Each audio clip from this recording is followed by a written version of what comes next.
Good evening. I would like to call to order the Planning Commission meeting for Tuesday, February 21st. Tammy, could you do a roll call, please? Yes. Commissioner Volbada, Present. Commissioner Weiss, Present. Commissioner Langston, Present. Commissioner Labonte, Present. Commissioner Pat Smith, Present. Commissioner Mercero, Present. Chair Smith. Present. Let's all do the flag salute, please.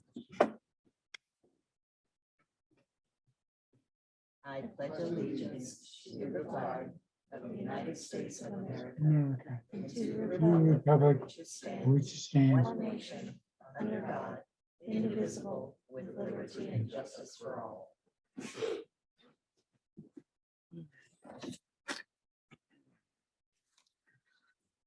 Okay, on the agenda, the consent agenda, all items listed below are considered to be routine and will be enacted by one motion.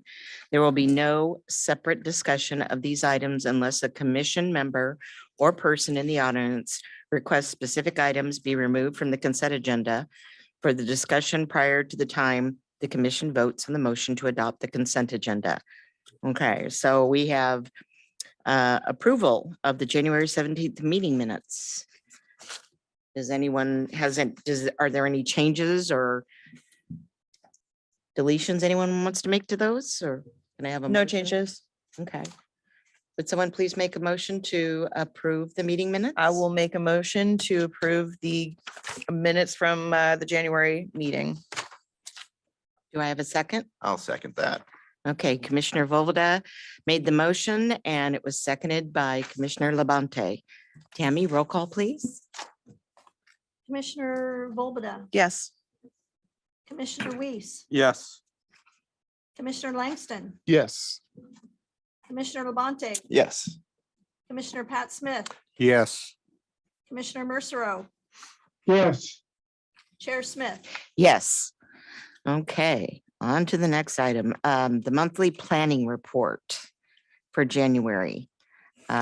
Staff? Yes, thank you. I actually have one slide to go with this, and Tammy's going to pull that up for you. But the January planning report is here regarding how many customer service contacts we had. We had one pre-application meeting, several building permits, and at the last meeting, it was requested that I provide information about the treehouse building permit that was submitted. So this slide is the one. It is on the corner of Arlington and Harvard, 295 East Arlington. This has not been approved yet. As you can see, the tree house is sitting over the property line in this, but that's a display error. So the applicants are working on updating their site plan there, but it's basically an accessory structure on their site that they're looking to get a permit for.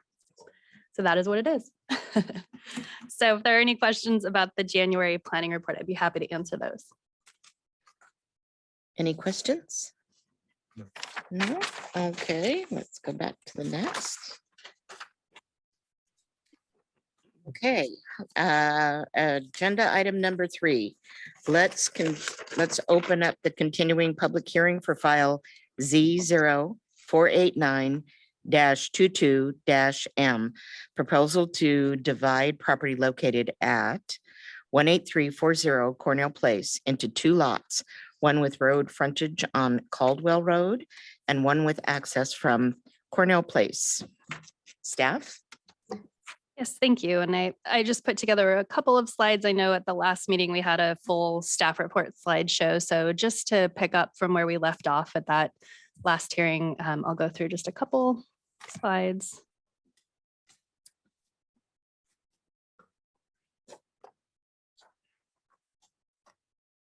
Okay, so here we have just the continuance of the public hearing that was held on January 17th.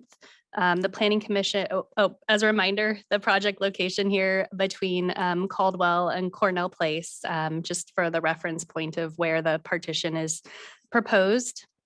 It's a 2-parcel partition with a couple of setback adjustments based on the location of the existing home. The parcel that's next to Caldwell would be a vacant parcel that would be available for construction of residential structure or structures, and the R7.2 zoning applies here. So at the public hearing in January, Planning Commission asked staff to do three things. The first was to provide evidence that past partition decisions required public improvements, such as those proposed for recommended conditions of approval with this application this evening.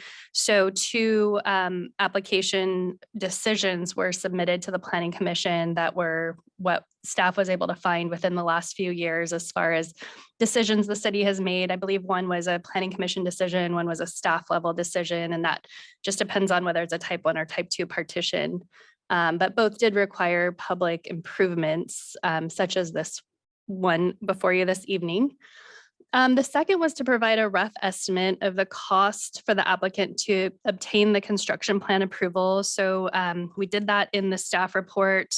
I requested that information from professional engineers to see what that would be, and it came in between $3,000 and $7,500 based on a minimum around $20,000 of the improvements, and it's estimated at a 15% minimum fees. So that 20,000 can, the window is 20,000 to 50,000 for these type of improvements, but the engineering cost is 3,000 to 7,500. In addition, you know, if the applicant were to bond for there's two ways to assure the improvements happen before you record the final plat.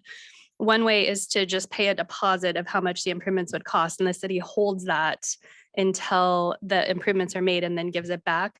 The other way is to obtain a surety bond. And from the research I found, surety bonds for public improvements cost anywhere from 0.5% to 1.5% of the project cost. So with a $2,000 to $50,000 window, you're looking at anywhere from, I believe it was $100 to $1,000 for that bond in addition. So up to a minimum of 3,000, maximum of 8,500 for what's being requested of the applicant prior to recording the final plat. And the third question was to verify that the city is acting legally in applying special condition 8 to the partition approval. So I did do a rough proportionality and essential nexus. I gave some findings for that in the highlighted yellow in the staff report, and the city engineer, or excuse me, the city attorney reviewed this and is on the call this evening if there are further questions about the legality of applying these conditions. With that, staff continues to recommend approval of this partition with the previously stated recommended conditions of approval. With that, I'm happy to answer any questions, and I know the applicant's here as well. Commissioners, anybody have any questions? Andrew? No questions?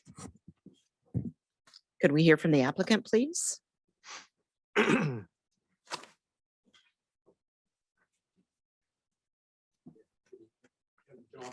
Turn the button on there. Oh, right there. There There we go. Oh, it's red. Yeah. Thank you. Okay. Heather, the new city planning for less than 2 months, and it included 2 examples of partitions supposedly similar to our packet, in your packet. I've read both several times, and I must be missing something because they don't seem to be treated at all the same. The Columbia Avenue partition, January of 2020. First, the application for the partition was submitted by a professional planning consultant. We are not. We're drawing a line on a piece of paper and an imaginary line on the ground. Second, curbs and sidewalks were the only improvements required and only for a final occupancy, not for a final plat. I take that to mean a house could be built before the curb and sidewalk had to be completed. In fact, the previous planner's finding regarding new utilities says criteria is not applicable until the development of parcel 2, which is the vacant lot created by the partition. We are being required to do some of the work and bond the rest of it.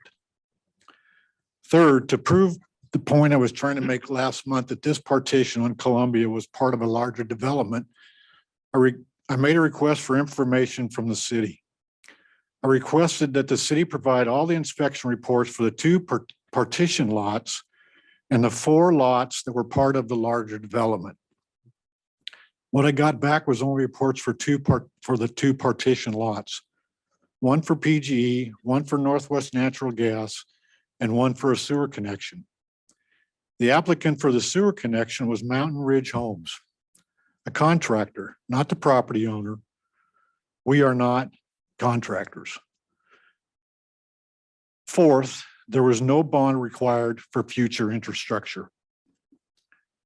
The Glen Echo Avenue partition, Portland Avenue partition of September 2020. First, the partition was submitted by MAKR LLC, a developer and/or contractor. Again, we are neither. Second, Natalie was correct last month when she said she didn't remember any requirements tied to this partition. The staff report says to issue final occupancy, all conditions of the design review approval shall be met before occupancy, not final plat. Third, most, if not all, the utilities will be addressed during the permitting process. This is according to the staff report. And again, no requirement for a bond for future work. It's my opinion that 2 examples of previous partitions prove my point. Our partition is not being treated the same as those from the recent past. Both were obviously in a development stage and not just selling a vacant lot. The reason given last month for our petition by Heather, as told to the city planner, was that the city had gotten several calls from people who had apparently purchased a lot believing it was automatically buildable, but was not. I'm not sure how many calls they could possibly get since the 2 partition examples over the last 3 years were done by professionals. I'm pretty sure they knew what they were getting into. Maybe the calls were on vacant lots not associated with a partition. If that is the case, my question is, when did the city of Gladstone become the Consumer Protection Agency? If that's what they think their job is, why stop at partitions? The city should require every vacant lot in the city to get engineering and put up a bond for future improvements so they don't get any more phone calls. Why stop at vacant lots? Why not home purchases? Require a bond to pay for any unforeseen issues with that purchase. The list goes on and on. It seems silly, but it appears to their intention as far as a partition is concerned. This is, of course, not their job, just like it is not their job to require us to do engineering and bond this partition just to sell a vacant lot. I believe you as the Planning Commission can find the staff recommendations unreasonable. The main reason is previous applications being able to defer improvements to the permit process. I hope you can see my point and rule that we should be able to record a final plat and move on. As far as cost is concerned, I contacted an excavation contractor who has done quite a bit of work in Gladstone and is familiar with the site. He estimates mid 40,000s if the manhole is required, including the engineering. Thank you. Thank you. Commissioners? Questions? Input? Heather? I think I would comment on the statement about those previous partitions having the condition that the installation of improvements be complete at time of occupancy of the home, because that's what we're recommending here. We're not recommending anything be installed prior to the home. We understand that it makes sense to build the home first and then install the improvements either in conjunction or right after because of the impact of bringing trucks onto the site when the home's being constructed. And I think that our estimates are in alignment with my estimate coming out to 20 to 50 for installation of the improvements, and Mr. Johnson's estimates at mid 40s, including engineering. So that would be somewhere high 30s for the improvements and then the 3 to 7 for the engineering. So I think our estimates are in the same place. And what we're looking for prior to final plat is just the engineering and then the assurance in whatever form the applicant would want to do that. So I do continue to recommend that it is consistent with past recommendations and with the laws regarding land use applications. And just a reminder too, that we don't distinguish with who submits an application. It can be a developer, it can be a property owner, it can be a consultant. Anyone can submit a land use application if they have the signature of the owner of the property. And so that's not a difference in how we apply recommended conditions of approval. I do have to say that I don't remember, and I've been on the planning commission a while, the bond necessity. We've never done that at all. The city does require assurance, whether, and that's up to the applicant, whether they want to do a deposit or a bond. And that's the way that you guarantee that the work will be done once the engineering plans are approved. So that is standard operating procedure for the engineering portion of the improvements. It may not always be explicitly written into the conditions of approval. It may read something like obtain engineering and public works approval of public improvements. I just want to make sure, because But- I know that we've never right. done that. So that might be the distinction there, that it's not specifically written in there, but it is. And your city attorney is also on the call if you want to verify anything. No, you just explained it. Like I said, to have it very specific and standalone, it's like, we've never done that. So my understanding is that a lot of these special conditions will have to be done once there's building done on that vacant lot, not prior. Right. Any kind of actual construction on the site would be after the final plat's approved and the applicant or whoever it's sold to is starting to build the home and then put in the curb and the storm improvement. So So this won't have to be done before you divide the property. right, the property can be divided as soon as they show a plan for how it's feasible to do the public improvements. And then, like I said, assure that work in whatever way they choose to do that. That's acceptable to the city public works department. Go ahead. Looks like you were going to say something.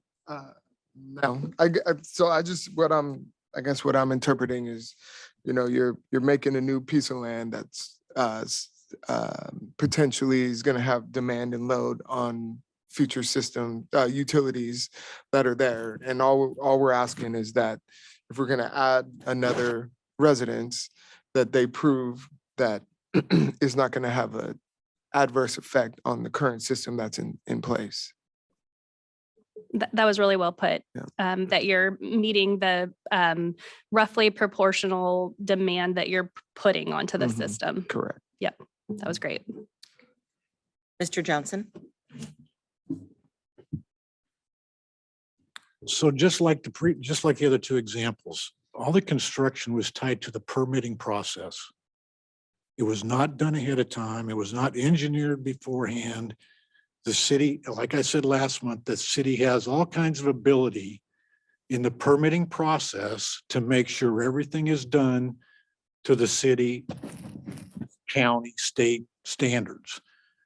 There's no reason that it has to be done beforehand in order to sell a vacant piece of land.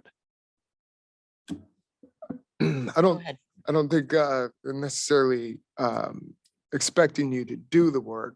It's like I said, if you're dividing the lot, you're creating an opportunity for this demand that would be on, and I think it could just be calculations to provide that we anticipate this type of load, and then they might be able to move forward with that. But you got to go through the process of assuring the city that the proper improvements will take place. But we're not the ones developing it. We don't know what the impact of the infrastructure is until somebody has a plan of what they want to put on it and do the engineering to meet that criteria. Yeah. But as the land sits right now, we know nothing's going to happen there, right? But if you divide it, now you're creating an opportunity, right? Yes, for whoever buys it to do that. Sure. Yes. But as of right now, as a city, they can just assume that that particular parcel is not going to have any impact on the infrastructure. But if it's cut off the rest of the parcel, if you split the parcels now, I mean, we're basically saying, yes, you could go ahead and split it with the understanding that it's gonna have a demand on our system. Even though there's not a house there today, Yes. maybe there won't be a yes. house there in 10 years, but once it gets separated from that other parcel, then we can just assume that there's gonna be a demand on the system. Yes, and whoever puts that demand on the system has to figure out what that is and pay for it. Sure, no, I don't disagree with The that, person selling a vacant piece of land is not that person. sure. Yeah, I And I'm mean, pretty sure, I didn't bring my original paperwork, but I'm pretty sure that the curbs were required before anything else. The rest could be bonded, but I'm pretty sure the curb had to be installed. As recommended, we're just looking for the engineering plans and Mhm. the assurity. So no actual construction required prior to plating. So I've got a question here because I think I understand what he's trying to do here. It may sit vacant for a while. mhm. And he's not going to develop it. He's going to sell it as is. And someone else is going to have to provide, all of these special conditions. Yeah, yeah, You know what I'm saying, Andrew? I hear what you're saying. I think it's the matter of like, right now, it's one parcel, and you're not gonna be able to just put a house over there right now. And so once you split it, now you're basically saying that land is being designated for a residence, and it's just like they don't want to just split the land and say, well, they'll figure it out. They just at least want some kind of understanding of how it's going to affect the system on that particular side of the road. I don't know. I guess I did see on the drawings, their sanitary lines were running back to Cardwell. Caldwell? Caldwell. But and their water line. But how if you're gonna put something there, how are we gonna get utilities to it? If the scenario was that there's no way you could get utilities to it, then I don't think we could split the land at that point. I think we're just trying to prove that ourselves that like, yes, we can put a house, like we can handle a house on that particular plot. I hear what you're saying. Mhm. But I don't think it's up to Mr. Johnson to prove Mhm. that a certain house can or cannot use this specific lot. Mhm. If we say you need to design and show that it's feasible to what standard? Mhm. He's not the developer, he's not the builder, Mhm. he's coming and pulling out these imaginary standards to show this is where the storm's gonna go, this is where the water's going to go, this is where the sanitary is gonna go, based off of an imaginary design that may or may not even be used. So Mhm. these engineering calcs and drawings that he's pulling together on his dime are like not even gonna be the ones being used to design and build the house. So like I understand the need for the city to have a surety that these conditions are going to be met, but isn't that what design review is for? When the next permit comes through on this lot, to be like, hey, you're through design review, we have these requirements, we need to see these engineering and these design standards being met. Yeah, no, That's what I'm struggling with Yeah. too. It's like, I want Madam- more feedback from everybody. Yeah, good, because it feels like we're putting the burden of due diligence Mhm. on the seller and not the buyer. Everyone chime in. Mhm. If our city attorney's on the line and listening, I would, we're really looking at, to me, 4 different issues here. And I don't know if any statutes are involved or not, but Right. if they're not, we're down to 3. And we have code, we have precedent, and we have rules of play.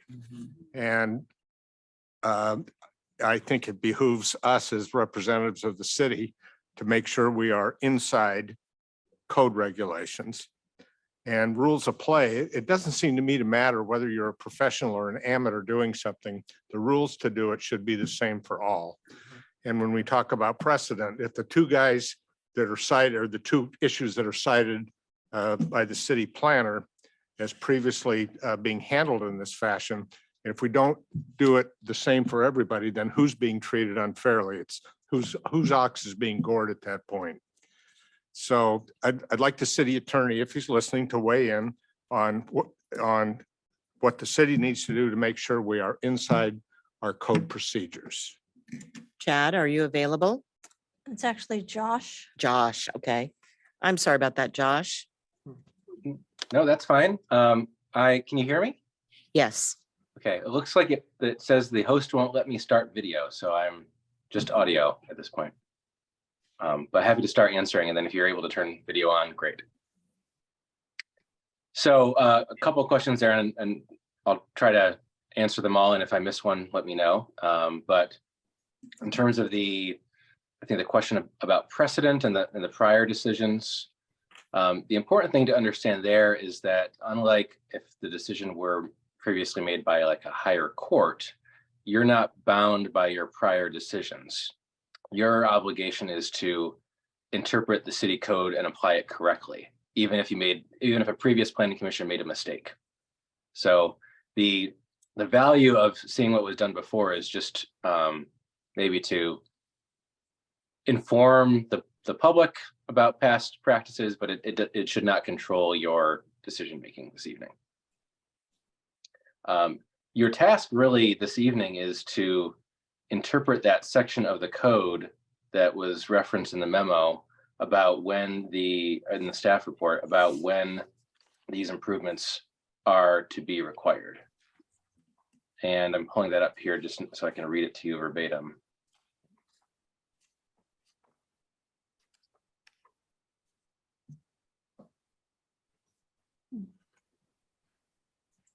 Before a final plat or final certificate of occupancy is approved by the city, the developer shall, and then it says install the improvements or secure the financial security for the improvements. So what does that mean? Before a final plat or final certificate of occupancy is approved by the city? Does it mean before either of those can occur, this has to be done? Or is it before whichever is the later of those two occur? Because in this case, you have a final plat that is going to be recorded. And the question is, do you need to make these requirements happen before that final plat, or is it just before the final certificate of occupancy?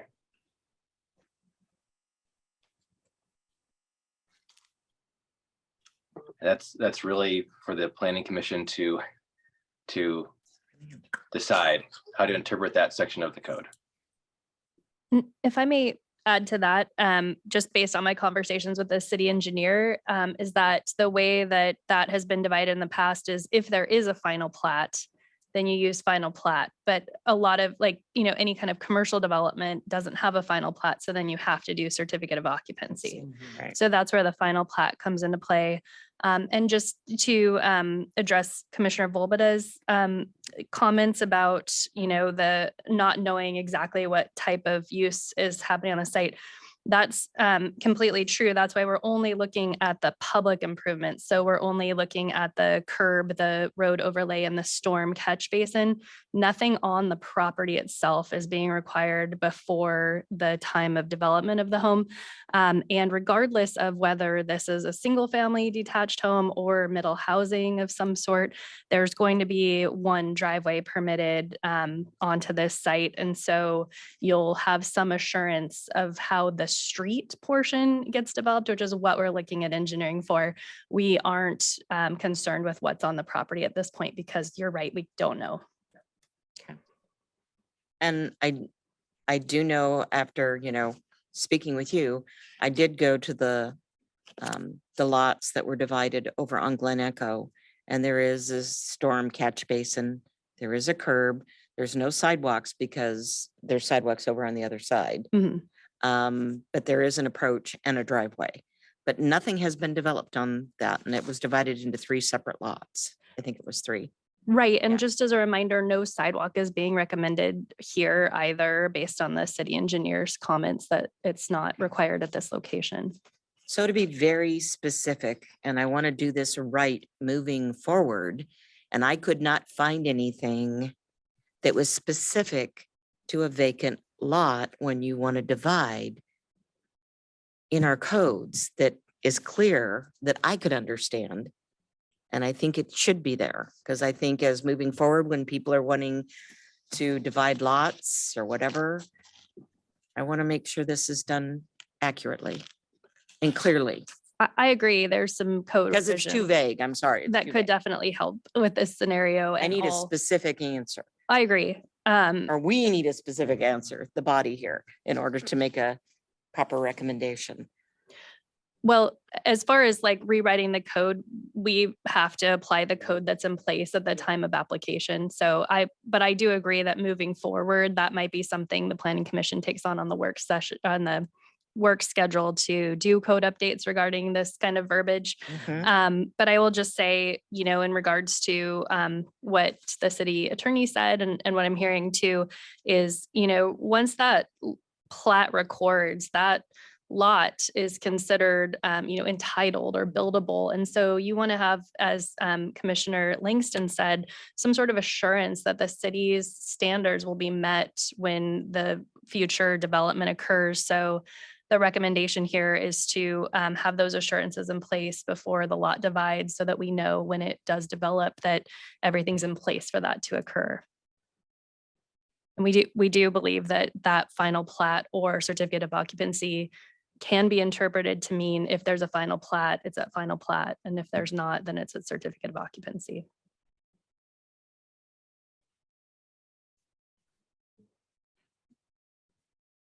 So it's maybe ultimately a matter of, should the Johnsons pay for it, or should whoever purchases the property pay for those improvements, which is, am I wrong?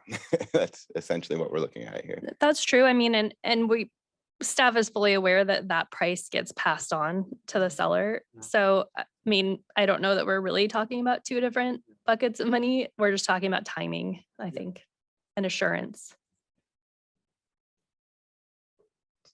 So for clarification, he doesn't actually have to physically put any work in on the site, correct? Correct. The way the so- conditions are recommended, Yeah. no physical improvements until Will be after the plat's required. recorded. Mhm. Okay, and And then that will be passed on then to the purchaser of that property. could be, I can't say because I don't know that I the believe that's his applicant- intent. is it Right. Not? I can't speak for the applicant, but that is Mhm. what he has said.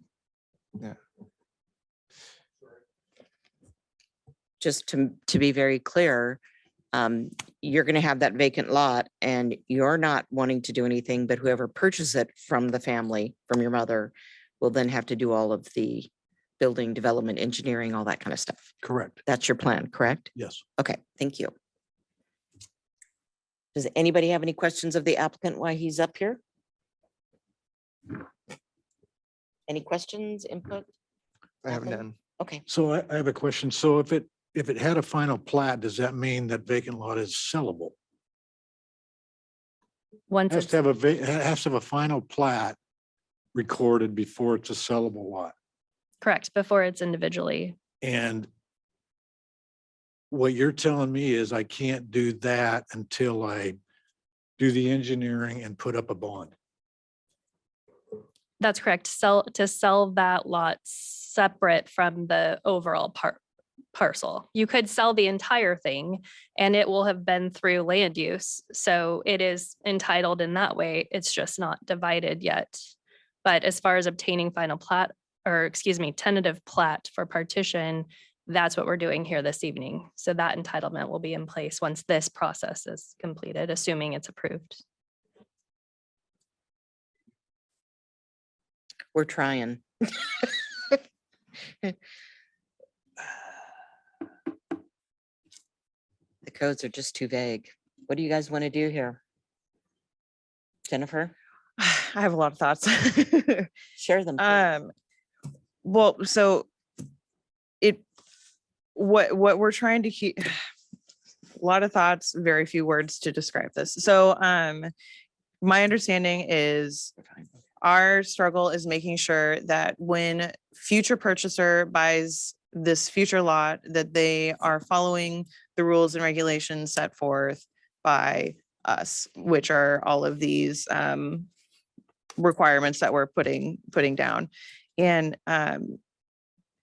it feels like that is the duty of the purchaser, who is future developer of the lot, to adhere to these codes. We're going through this process, making adjustments to the you know, the 2-foot side, I'm sorry, the setback that doesn't fit, like the minor adjustments. And as soon as that's fine and we're approved with that, whatever the future purchaser decides to develop, it's their duty to follow code, to build to our standard. It doesn't feel fair to hold the seller accountable for the future developer, despite, you know, will the future developer follow our codes or not?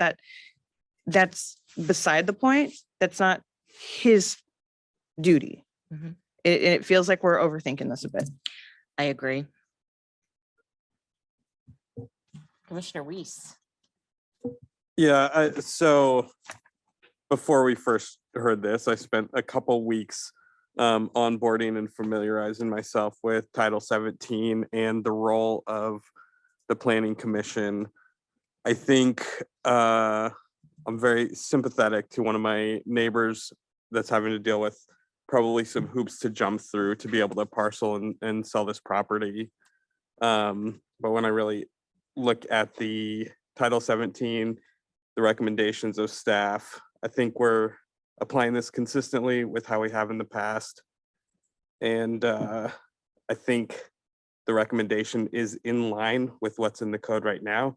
Now, whether we would like to make that easier for, especially for individual owners who are, you know, not necessarily in the business of developing property. Yes, there's probably some opportunity there, but I think where I stand right now is the application of Title 17 is in line with the staff report. Go ahead. Yep, very well said by my fellow commissioners. I think it's, I have the same feelings. It seems awkward, but I'm just going by the letter of our title here, and that's how it's read, and that's how I feel like my duty is to uphold our code and regulation. Commissioner Smith. I think my main concern is that I tend to be in agreement with my colleagues down here, but my main concern is that we are executing what we're doing here based on our mission statement, which is to keep things within the rules of the road and to do the best for the city of Gladstone and keep the city of Gladstone also safe within those boundaries. And Mr. Johnson, if I could ask you a question, you're Needs to be on record. right. Go ahead. I guess one of the things I fail to understand is if I fail to see why it's a roadblock for you. If you divide this property and you want to sell it for X, then there's an addition for the engineering charges that are ahead of you. I fail to see why you wouldn't just simply bake that into the cost of the land you were selling. I realize you might not want to put the money out initially, but it would seem to me that that's a recoverable expenditure on your part, unless I'm missing something. And if I am, I'm all ears. Well, I guess it depends how long we have to hang on to it in order to sell it at a higher price. I mean, our goal was to sell the thing as quick as we could. So by the time we get engineering, Who knows how far out they are, another couple, 3 months. Pay for the bond. I mean, it's just farther down the road before we can get the money for the purpose we want money for. One of my question is, it must be in the code somewhere that says that the bond has to be put up. I mean, what code, what's the code? Where in the code does it say that, or is that just a public works policy? Heather? If I may respond, it's Gladstone Municipal Code 17.96.010 that City Attorney Soper quoted earlier about, I'll just paraphrase down to subsection 3. Further, the city may require the developer to file a performance bond or other financial guarantee of performance to ensure that a development is constructed according to the approved design plan. It says may require a bond. May. It's not. Just as the previous examples, the other 2 examples tonight had no bond. They did not put up a bond. I don't know that that's true. Well, I can't speak to it because I wasn't here, but I do. I know the believe one on Glen Echo did not. I know it is standard for a city to accept either an assurance, which is the 100 to 150% of the development improvements, or a bond in order to ensure the work. well, maybe they put up a bond, but in the paperwork, it was the 2 examples, it was not required. Unless I missed it. Thank you. Do you have any questions or comments? May I just comment quickly on the timing issue too, just to possibly help with that as well? The applicant, the next step after you get a tentative plat approval from a planning commission or from city staff is to then submit the final plat and ensure that you're meeting all the conditions that were applied and submitting it to the county. And the county surveyor department takes a while to review it, maybe a month, maybe more. There's no reason that that can't be concurrent with an engineering type process going on. It's that the city can't sign the Mylars to record that tentative plat, or excuse me, final plat until this is done. But those 2 processes can run concurrent and may be about the same timing.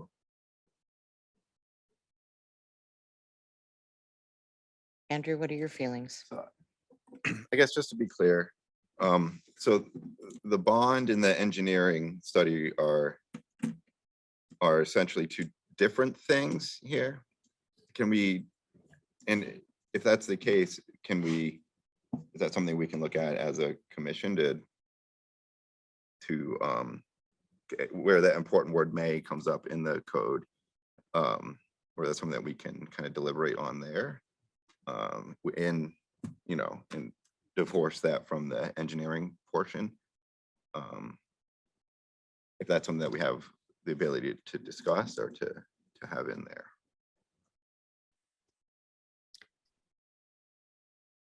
I'm kind of thinking, not kind of thinking, because it is relatively new, and I did remember the process pretty well. The only thing, if there was any special conditions that I'd like to see done, would be exactly what was done on the Glen Echo project, and nothing more. Is anybody remembering that project? I wasn't here at that time. If you go past there, you'll see it, the main house faces Portland Avenue. And you turn the corner and you go down to Glen Echo, like you're heading up to McLaughlin. And there's a curb, and there's a catch basin. And because there's 3 lots divided back there, there's an approach and a driveway, but nothing's been developed. I don't believe there was any other special criteria other than doing those things. Yeah, they. And I know we can recommend that. And if it's not agreeable to the applicant, they could go before the planning commission for any kind of exception. Is that correct? City council. Council, yeah. So are you recommending that they be required to install improvements prior to? That's what they did on the Glen Echo project. That's more than what we're recommending Okay. here. I mean, that's taking it a step further of what's being recommended here. Go ahead, Mr. I Johnson. don't think that the catch basin and the driveway are for those two duplex lots. Okay, I believe they're still vacant behind the house on Portland Avenue. they are. And that the driveway goes to the house that's back behind on the other side of the duplex lots. Okay, So nothing on that project has been done. I'm pretty sure that road was part of the proposal, that driveway. Well, it's in the examples that Heather gave us, Mhm. the little map.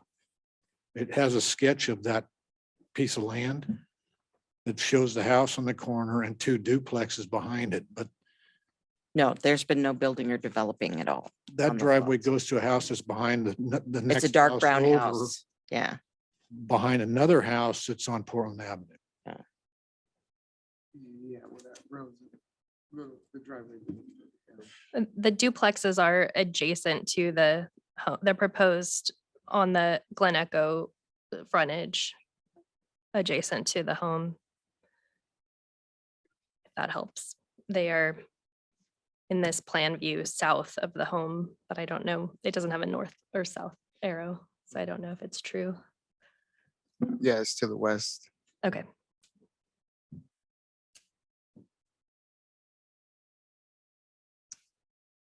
But again, I mean, this application came with all the information that you're basically requesting them to do.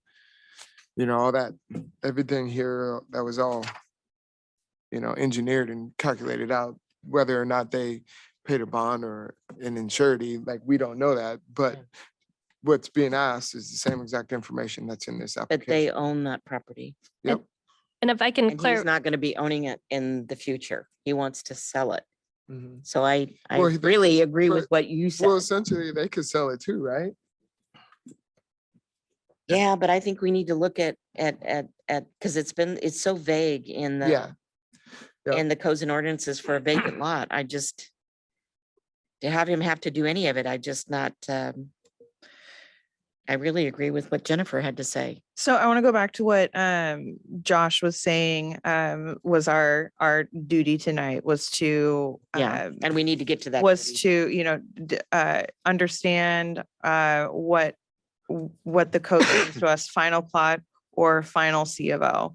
In my mind, when does the stress of the new build hit the system? When does the city of Gladstone start having to manage the increased load on its systems? When the new development hits C of O and comes online, not when the plat gets split. And that makes sense to me. I know that a majority agrees with what's already written, but it's awfully vague. And it doesn't really spell out exactly what precisely you need to do in regards to an application like this.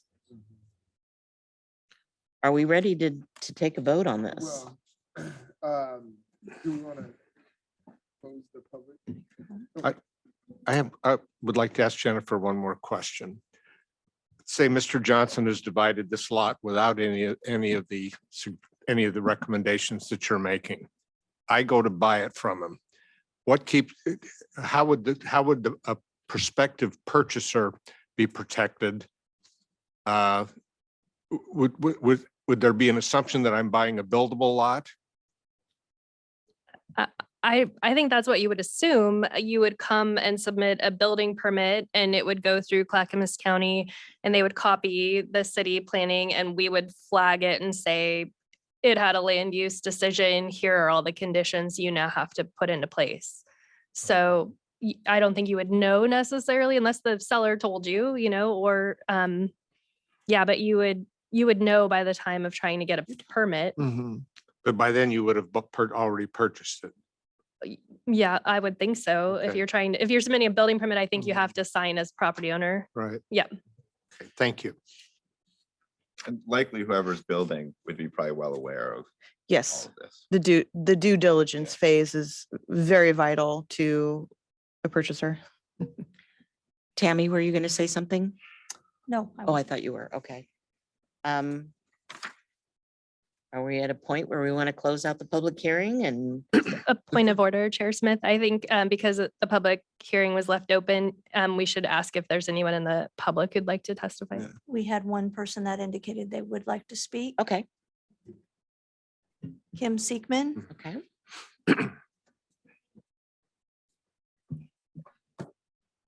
Good evening. Thank you. Kim Sickman, 145 West Dartmouth, Gladstone, Oregon. First, thank you for allowing me to speak tonight. Some of the stuff I'm going to go over may be a little bit duplicate, but I think some of it's important. Commissioner Langston, you asked that at this point, this property, nothing could happen to it until it's divided. I believe at our last meeting, we discussed that actually 6 or 8 housing units could be put on that property without any of this. Is that correct? No, the maximum would be a quadplex under the middle housing provisions. And in that case, you would apply your sufficient infrastructure standards. So there's where you would be looking at your public improvements. But it could be built Yes, without the division. So Sure. additional was- dwelling units could be added without dividing land. right. So there could be infrastructure, there could be improvements to the property, which I didn't think you thought there could be, but there could. Yeah. The other thing is, I still don't know that all of these statutes or codes that they have listed apply. I talked about this last time. 0.10 of almost everything in here is the criteria. And under the criteria, it calls for the contractor or the developer. We have the city attorney on record here, and that's here that could probably answer these questions. But I believe Mr. Johnson handed out a copy of the Oregon State definition of a contractor or a developer. And I think when you guys looked at it, you all agreed that he wasn't. So if that's the case, a lot of these statutes that your staff is recommending don't apply because he's not a contractor and he's not a developer. And that's the first criteria to whether any of these things match. So that's something that I think the first thing you need to interpret is, one, do you believe he meets the Oregon statute definition of a contractor or a developer? Because that's an important distinction on whether these even actually qualify as conditions and findings.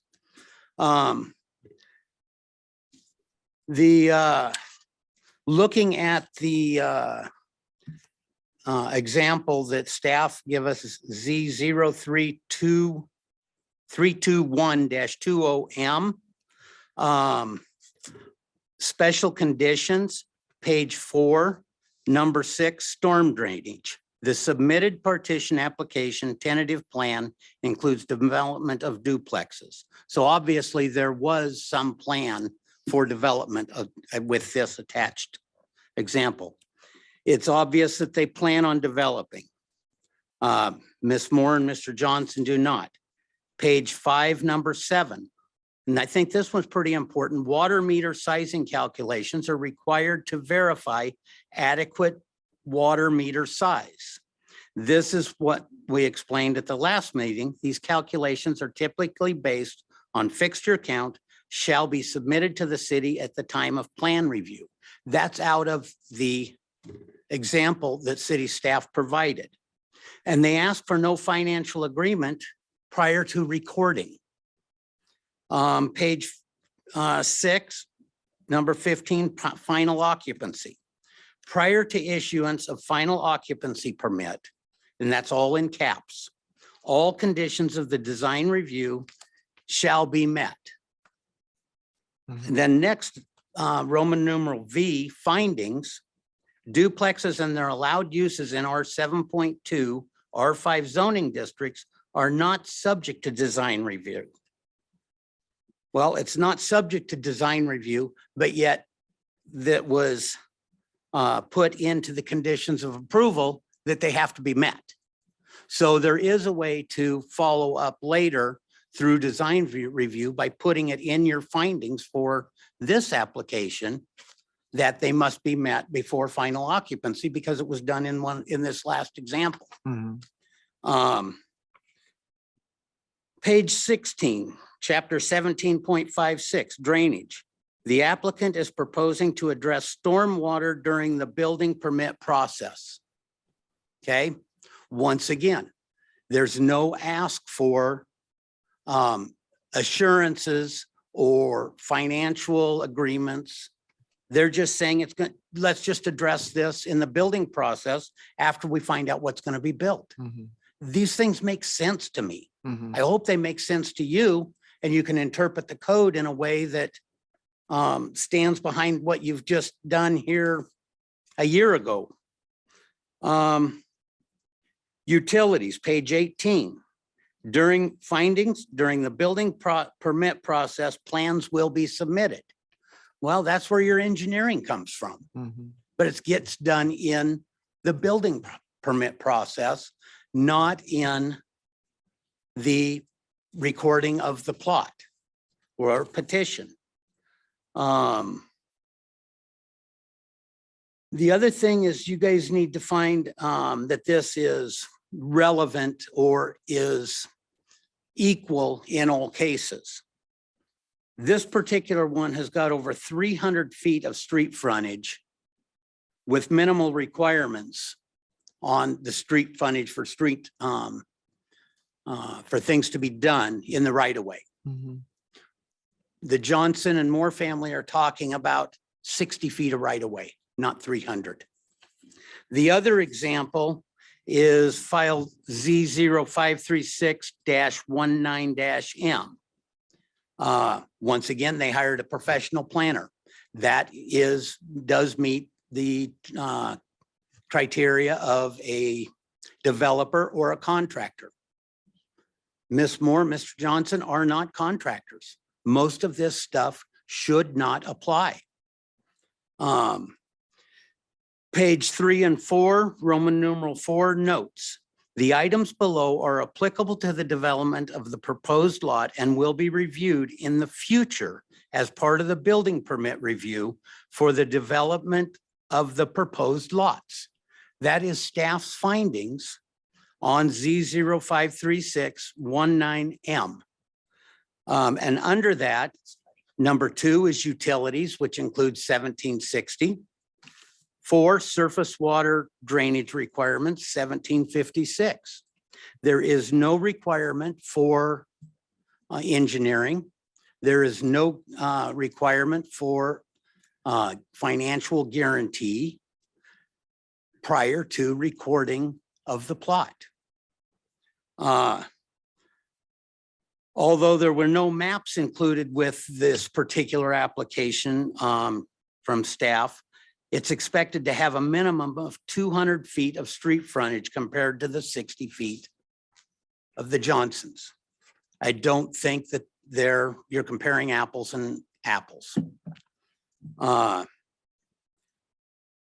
These examples do show that there are things required to a partition.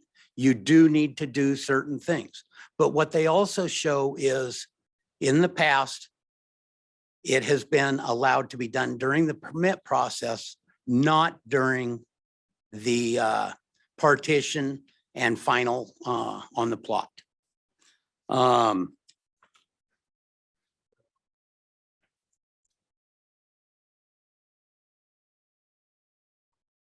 The other thing that I think that the commission asked for, what I heard the commission ask for in the last meeting was some guidance on where you could have some latitude and where you could make decisions. And I think that's pretty clear in 1734-30 that you are the deciding body on this. Staff does make recommendations to you. I sat up there. A lot of the times the staff's recommendations are right on. This time I question if they are. I question if all of the criteria they've listed should be on Mr. Johnson as he's not a contractor or he's not a developer. I think we've shown by the examples that staff has provided you that it is consistent to have things done at the building permit stage, as far as the engineering, as far as the development. I believe it also shows that things need to be done by final occupancy. Mhm. So I think what Mr. Johnson is asking is more than fair based on the code, based on your interpretation of the code, which could be different than staff. There was times that mine differed when I was up there from staff. There was times person right next to me opinion differed from mine, and that's okay. Mhm. But you are the deciding body on this. And 173430 is very, very succinct on that. Is this is your decision. You need to take and look at the codes. Some of the things that you mentioned, what is the right thing to do? Are we following our codes? Can it be interpreted that way? And that's what you guys have before you. I am in favor of this process to go forward. I don't believe that there should be any financial guarantee because even in the staff's own examples, it's not conditioned out. They haven't shown that it's the way they do things in Gladstone. Maybe it should be. But is this the one that you start making that new rule on? She says, well, it's been done before. Well, it doesn't show. I would be, if she can show it to me, I would apologize and take it back. But I don't see it. So I hope that you approve this partition to move forward to final with no conditions of approval, or all conditions of approval would be at the building stage, through the building permit process, and be completed prior to final occupancy. Thank you. Any questions for me? Any questions? Thank you. Thank you very much. Whoops. Do we have any other testimony or speakers? I've received no requests for additional speakers. Okay. If we close the hearing, we can still ask questions. Okay. I would entertain a motion to close the public hearing. So moved. I'll second. Commissioner Pat Smith made the motion and this Commissioner Langston seconded. Can you do a roll call vote, please, Tammy? Commissioner Mercero, Agree. Commissioner Pat Smith, Yes. Commissioner Labonte, Yes. Commissioner Langston, Yes. Commissioner Weiss, Yes. Commissioner Volbada, Yes. Chair Smith. Yes. Public hearing is closed at 7:37. Go ahead. Well, I was wondering if Commissioner Mercero had any input. Tom, do you have anything you'd like to provide? I made a statement the last meeting that I believe that Kevin Johnson and Kim Sickman did an excellent review of the situation with a lot of facts included, and I support their thoughts 110%. Okay, thank you. Is there anything else? Nothing else at this time. Okay. Okay. Where are we at here? Can I just give one clarification on the design review topic? Yeah. The code did change with the middle housing requirements by state law that we removed design review from duplex. It's never been required of single family detached. So regardless of what's being proposed to be built on this lot, whether it's single family, duplex, triplex, quadplex, townhouses, or cottage clusters, we will not see it for design review. Yeah. We can't by state law. So that was in place when duplexes were approved over a year ago, but it's no longer in place. So we don't have a design review to look at. Okay. So at that point, they submitted, they have to submit a permit to build the home. They just submit a building permit, which Uh-huh. we would review for setbacks, and then we would review for sufficient infrastructure at that point and make sure that we can provide the water and Mhm. sanitary support and roadway improvements that are needed. But we wouldn't have a design review that would come before this body. Yeah. That would be done completely on the staff side. From Clackamas County. The Gladstone staff review, like I review for setbacks and height and any conditions that are on it. Okay. Your public works and engineering review also for SDCs and utility connections and things like that. But yes, structural, electrical, mechanical, plumbing is all done by county staff. Okay. Thank you for that information.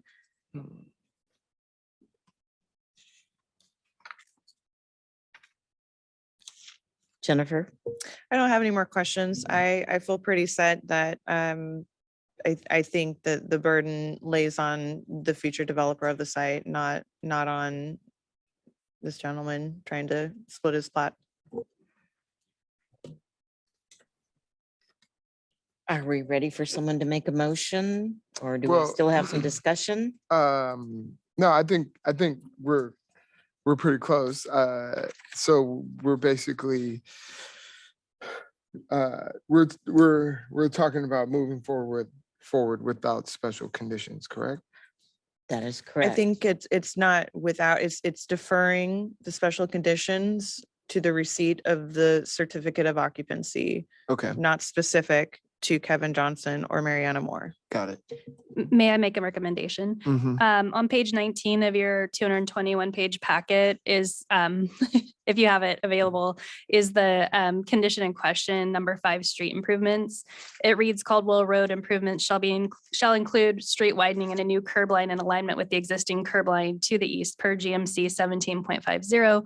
The applicant shall meet on site with the city street supervisor to determine the extent of the roadway repairs per GMC 17.4230. Street improvements will be permitted through the City of Gladstone Public Works prior to recording the final plat. Here's where you can change the language to say prior to a certificate of occupancy on the home. The applicant shall obtain construction plan approval as detailed in special condition 8 below and install improvements or execute and file with the city administrator or designate. So you can change the wording of special condition 5 to change from final plat to certificate of occupancy of any new residential structures, if you choose to go that route. Mhm. Or you can move to accept the conditions as written. And I will just remind that there was the one addition to providing as-built to Oak Lodge in addition to City of Gladstone, which is not in the document, but we can just. And what do you mean by as-built? Oh, once once the street improvements are made, the Oh. person who installs the street improvements is required to provide like digital copies of what has Okay. been they installed so put, that then yeah. the city has it in their GIS records Okay, so that they know what's there. which is customary for any contractor who's developing a property. Yes. Mhm. Okay, And as-built again are after the improvements are made. So Yeah. regardless of so without any changes, that's still after final plat in this scenario. I would entertain a motion if someone would like to make it. Yeah, so. let's see.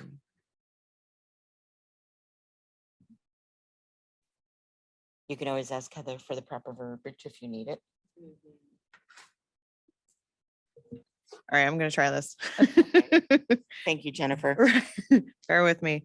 I want to make a motion to move forward with application Z0489-22-M with the special conditions by the city staff changed to upon recording of the final certificate of occupancy, not the final plat, including the submission of the as-built plans to the city of Oak Lodge.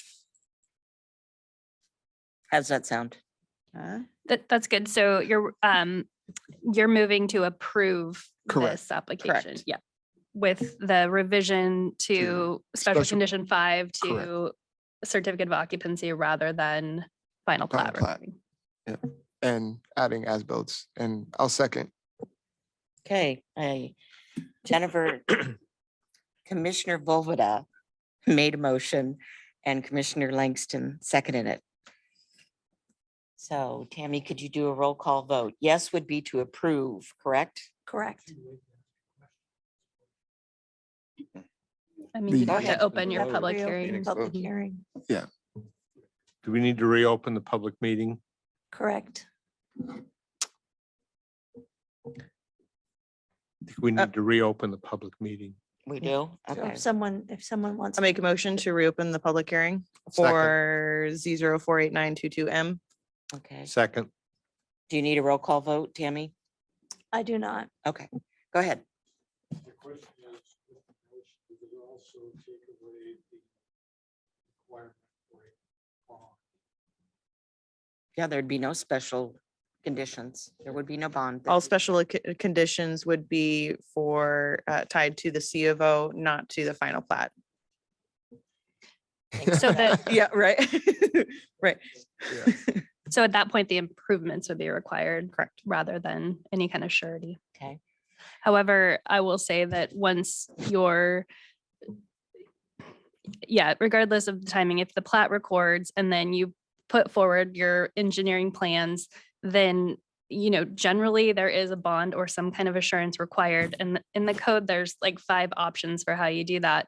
And whether or not that's ever been in a condition of approval or before the planning commission, that is standard operating procedure. So I don't want it to sound like you're never gonna have to have a bond, because you might get to the engineering department and they say, all right, time to give your bond. And Mhm. I don't want to have any, And that'll go to the purchaser of that. right, it will be after the final plat records in the way that the condition is being altered here, but I just don't want it to be that any promises were made that no assurances will ever be required. Yeah, Okay. I agree. Okay, thank I you. That's on respect that. record too. Yeah.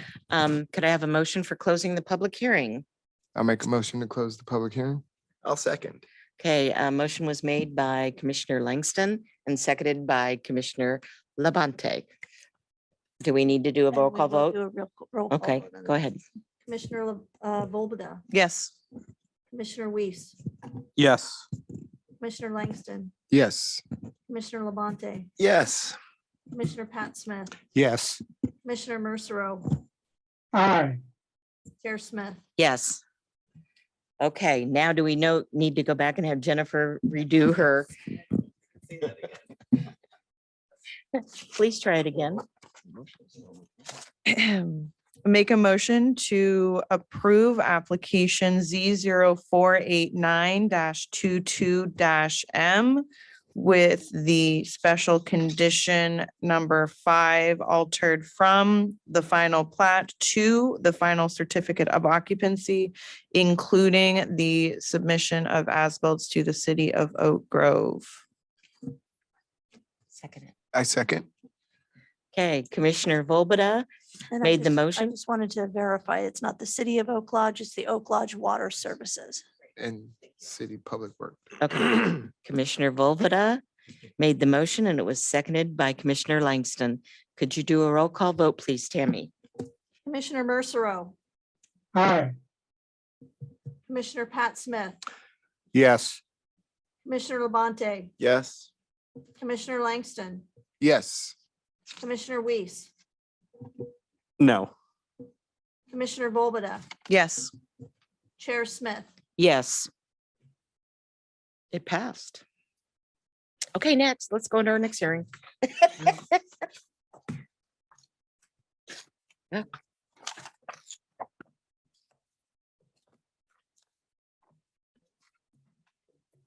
You want to take a break? Can I move for a 5-minute recess? Yeah, can we do a 5-minute recess? Everyone's back from the 5-minute break. Are you ready? Where'd he go?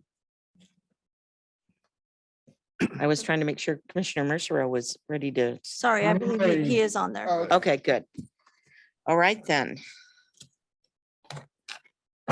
Let's go to our next public hearing, which is item number 4, public hearing for file DR-23-01, proposal for design review approval for an expansion to the existing Gladstone Nissan site located at 19505 McLaughlin Boulevard.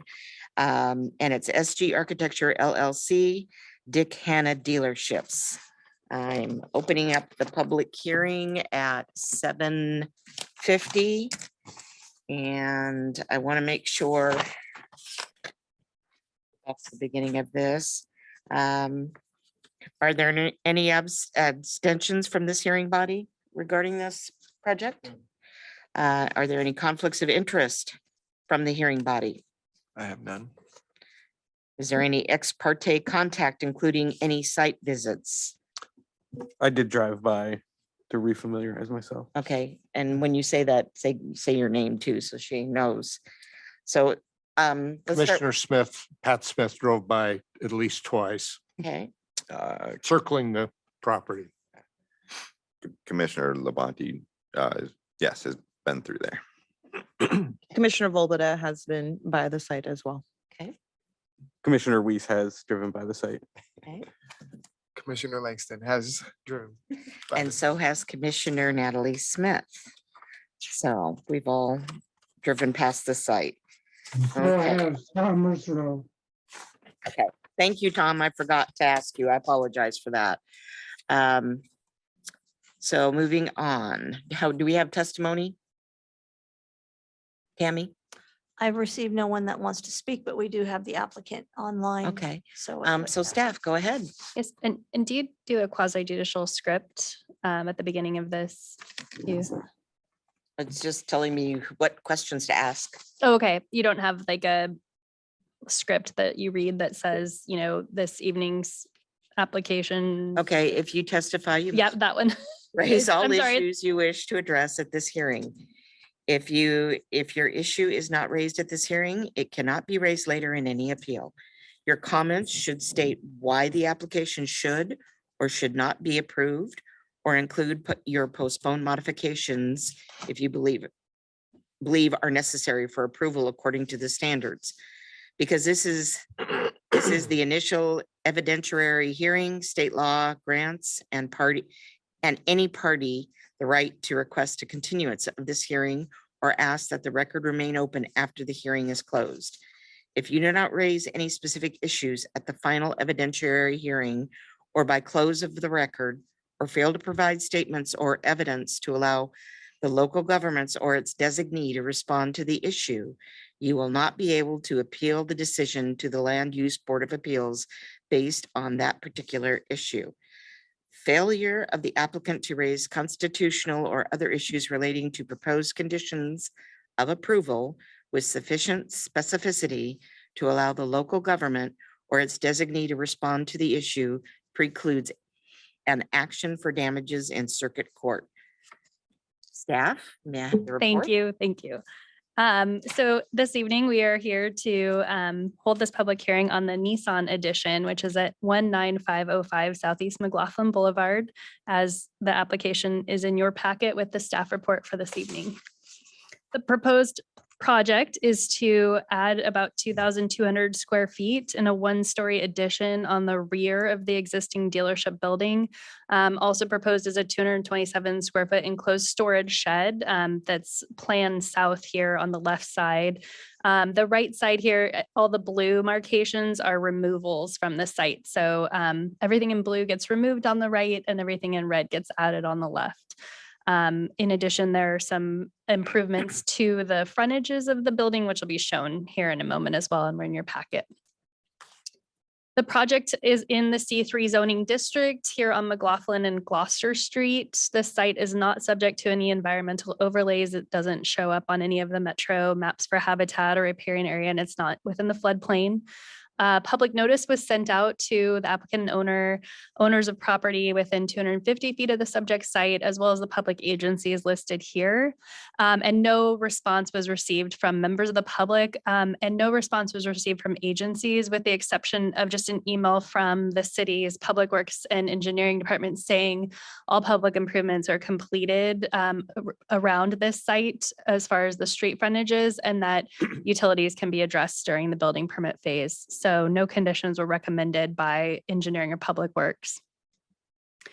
As I said, this is in the C3 zoning district, and in that zone, we do allow outright automobile service station, which this does include a service component on the rear, car wash or repair garage, body and fender paint shop, and sales of new and used vehicles. So this overall site is for the support of the sale of vehicles.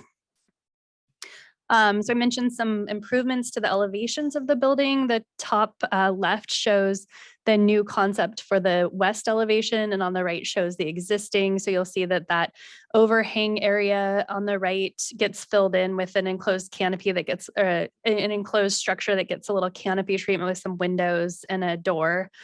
And then the middle is the new concept for the south elevation there. And then you can see the existing south on the lower left and the proposed rendering of what it'll look like once the improvements are made. And then same with the east and the north elevations. On the top left is the proposed, top right is the existing. Center drawing is the north elevation, and then down on the bottom left are the existing elevations, and bottom right is what it will look like once the improvements are done. So a little more open, a little more visible, a little more display type look. So the recommendation this evening is to approve this design review application, and there are 3 special conditions of approval in addition to the standard conditions of approval this evening. The application did not include a photometric plan, and with additions being made to areas where vehicles are operating and pedestrians are moving around, we did find it necessary to see that the photometric plan be submitted so that we ensure it's meeting the code requirements for foot candle lighting on the site, as well as not shining off because there is residential housing across River Road in the rear of the property. Site landscaping, we did find a slight deficiency in what is currently there. And so the removal of, which is a pre-existing nonconformity, so that's acceptable. However, the proposal is to remove landscaping. So we are recommending that the minimum of what's there now be met with what's being proposed. There are no new parking places being added, things like that. So it's not triggering more landscaping, but we don't want to increase the nonconformity by reducing below what's existing on the site. And then there is a code section requiring that if a site is adjacent to a transit stop, that there is improvement made according to TriMet's long-range plan. So I don't know, I wasn't able to find TriMet's long-range plan for this stop if there are improvements recommended. So I did word the condition that either you make improvements per TriMet's plan or you submit documentation from TriMet saying that what's there is what is part of their plan. So that is the recommendation this evening. I believe that is it. Yep, that is it for this slideshow for this application. So I'm happy to answer any questions, and the applicant is here with us virtually this evening. Commissioners, do you have any questions for Heather? I do. Are there any street closures planned other than, or interruption in normal traffic associated with this, other than an occasional work vehicle pulling onto the property? You mean during construction? Yes. I'm not sure. That's actually a great question for the applicant. I don't know. They're virtual. They'll hop on here. Okay. Yeah. And the other one I wanted to ask about is on page 19 or 4-19, the lower right-hand corner. Is that sign an artist rendering, or is that a reflection of what's being proposed? Street side sign. It appears to be taller than the building. That is an artist rendering. There are no signs being approved with this application this Okay, evening. thank So if the applicant submitted a sign permit application, we'd review it to make sure it meets the standards of the city. No other questions? Would the applicant like to speak?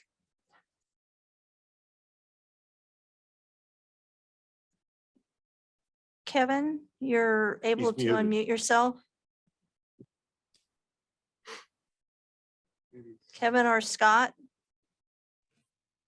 I'm not, hi, this is Scott. I'm not sure if, There we go. Now I got it. Can you no, guys? Kevin, okay. I was gonna say, I'd rather have Kevin speak to it. He's more versed, but, so I'll let him go ahead now that he's on. Can you guys hear me? Yes. Yes. Yes, Okay, we can. Kevin Godwin with SG Architecture, 10940 Southwest Orange Road, Portland, Oregon. Good evening, everyone tonight. Make this pretty easy. First of all, to answer your first question about the when the construction happens, right now, the existing service drive comes off of Gloucester, I think that's how you pronounce that. And we don't anticipate anything changing there. Service will still come in off that same side, but most likely when the construction starts, the traffic will be taken to the back of the parking lot because we don't want them to be stacking up right now at that street. So we can take precautions. We can close that off and have everybody come in off of River Road as well, for servicing of the cars. And this is just for servicing of vehicles for this particular case. So we don't anticipate too many things there happening. And then as far as the rendering, yes, that's kind of an artist touch there, rendering that. There is an existing pylon sign out there now, and we don't anticipate that changing at all. Thank you. Do any commissioners have any questions of Mr. Godwin? Okay, well, thank you very much. And I'd just like to add also that we agree with staff approval on this as far as the recommendations for the 3 minor comments that Heather had for us. Does that include the special conditions that she's recommending? Right, yeah, we're agreeable with all those. Okay, thank you very much. Okay, I'll just start with Jennifer. Do you have any questions? No questions. I think the special conditions make a lot of sense and I agree. Okay. Commissioner Weiss? No questions. Thank you. Okay. Andrell? Yep, no questions. Commissioner Mercero, do you have any questions? No questions. Thank you. Commissioner Smith? No more questions. Okay, Commissioner Labonte? No questions. Okay, thank you very much. Do we have anyone that's speaking other than the applicant? I received no requests for anyone for public testimony. And there's no one in the audience that wishes to speak? Okay. If there's no testimony, I guess that we can call for a staff recap if that's necessary and a recommendation. Or does anyone want to make a motion to close the public hearing and have some discussion and then make a motion? I'll move to close the public hearing. I'll second. Okay, Commissioner Labonte made a motion to close the public hearing and Commissioner Smith seconded it. Tammy, roll call vote, please. Commissioner Volbada, Yes. Commissioner Weiss. Yes. Commissioner Langston, Yes. Commissioner Labonte, Yes. Commissioner Pat Smith, Yes. Commissioner Mercero, Yes, Chair Smith. Yes, public meeting is closed at 8:02. Okay, is there any discussion or? None? No discussion? Does anyone want to make a motion? I'll make a motion to approve design review application DR-23-01 and with the recommended findings, standard conditions, as well as the special conditions 1, 2, and 3. I second. Okay, Commissioner Langston made the motion and Commissioner Volbada seconded it. Tammy, roll call vote, please. Commissioner Mercero, you did an excellent job. Thank you. Aye, aye. Was that an aye? Was that a yes? yes, Thank you. Commissioner Pat Smith, Yes. Commissioner Labonte, Yes. Commissioner Langston, Yes. Commissioner Weiss, Yes. Commissioner Volbada, Yes. Chair Smith. Yes, it has been approved. Thank you, Mr. Godwin. Great, thank you for your time tonight, everyone. Thank you. Thanks, everybody. Thank you. Okay. Now to item number 5, public hearing for file TXT -2022-0, Gladstone Downtown Revitalization Plan, proposed amendments to Title 17 of the Gladstone Municipal Code and the new downtown overlay zone. Opening up the public hearing at 8:04. And are there any abstentions from this hearing body? Is there any conflict of interest or ex parte contact? None? None. Okay. I think that's it. Do you want me to reread that whole list? You know, could we ask Josh Soper really fast since he's here? I'm not sure. We've had this hearing before at Planning Commission. Planning Commission made a recommendation to City Council. Staff realized some changes needing to be made. So this didn't go to City Council and now it's back before Planning Commission. So City Attorney Soper, do you have a comment on whether we need the legislative script again?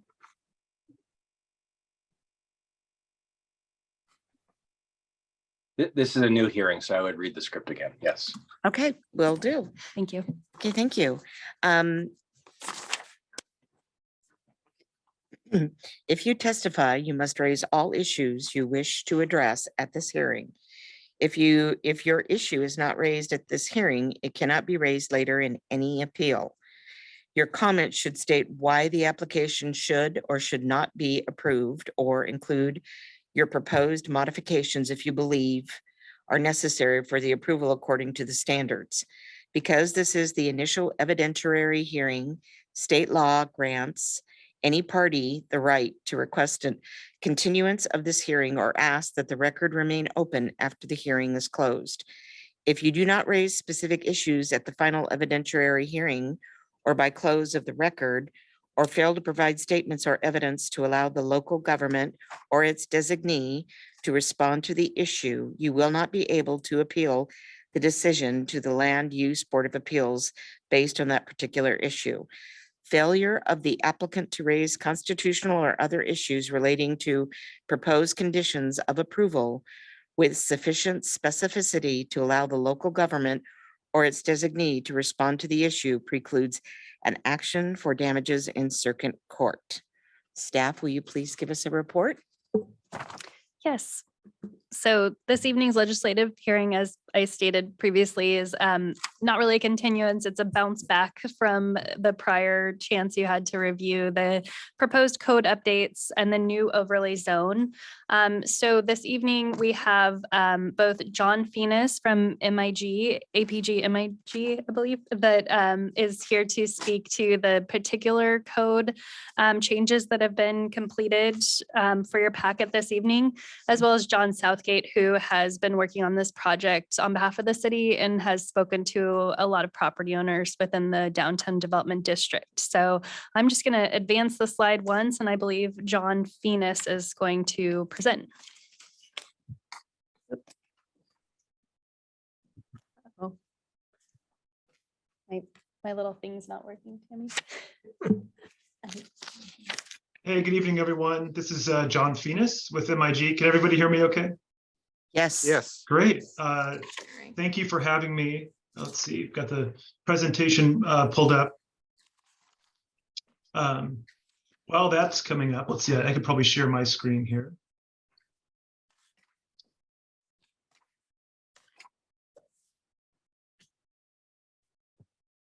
Okay. Does everybody see my screen? Yes. PowerPoint presentation. Great, excellent. Great. Well, as staff mentioned, very happy to be here again tonight. I have a very short presentation. I know it's been a long night. And so what we want to do tonight is talk through some of the changes that city staff have recommended to the proposed amendments that you last saw and approved, recommended approval for in November of 2022.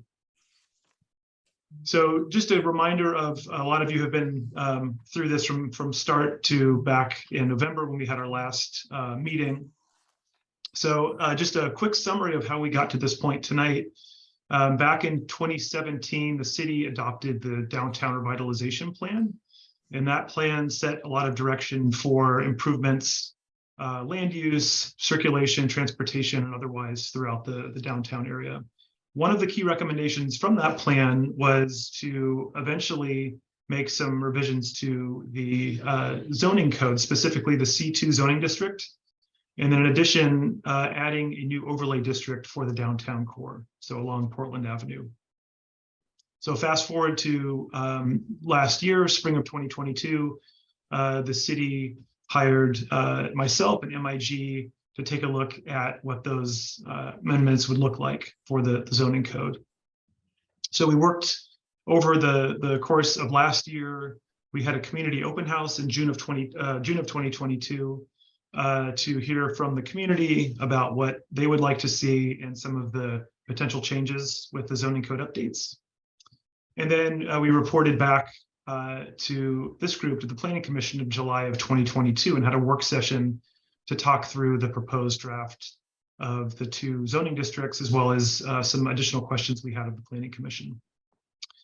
So last November 2022, we had the public hearing, and at that time, the Planning Commission recommended approval of the proposed amendments. There was one minor change a planning commissioner recommended that was related to the street names. So I think there was a direction in one of the street names that didn't coincide with the map. So those changes have been made. And then most recently, after that meeting, city staff had a chance to provide some additional review, and this was when it was intended to go before city council for their review, and noticed some minor changes that needed to be corrected with the draft amendments that the Planning Commission had reviewed last. So because of the extent of those changes, we recommended bringing this back to the Planning Commission for your review tonight, and any discussion, and eventually a recommendation back to City Council. So what I want to do is just quickly go through the changes. A lot of these changes had to do with what's known as the clear and objective standards for needed housing. And this is a statewide law, so it's applicable here in the city of Gladstone. So a lot of these changes are clarifications. If there was a proposed amendment that was subjective or wasn't very clear, all these clarifications really had to do with making those much more specific. So to go through these, and I'll just kind of summarize these, hopefully you've had a chance to review the packet. Of course, I'm here to respond to any questions that you have or clarifications. But you can see here the section, the standard, and then the proposed change. So these are changes to the overlay zoning district. The C2 zone, that stayed the same. So no changes to that chapter. So some clarifications around the exceptions and nonconformances. So defining a cumulative total. So if you have an applicant coming back, multiple times for additions or expansions to their development, this provides some parameters for that. We have some clarifications for driveways on corner lots. So specifying the location of where the driveway can be. Some clarifications for parking and landscaping. So this again has to do with specificity around lot configuration, setbacks, and relation to landscaping, and another chapter of the Municipal Code 1746-20. In windows and transparency, we have some clarifications here, again, making these standards more clear and objective. In this case, we have some clarifications around how we define upper floor window orientation, and then a specific percentage for what we had required for window transparency. In 1721-70, we have some additional clarifications for how we clarify design requirements for pedestrian shelters, so dimensions related to the requirement for pedestrian shelters. And then another provision in that clarifying how we define a change in building height. So if you remember, we have a provision if there's a proposed development that is taller than an existing building, providing some clarification for how we define that change and what those design standards are required to be.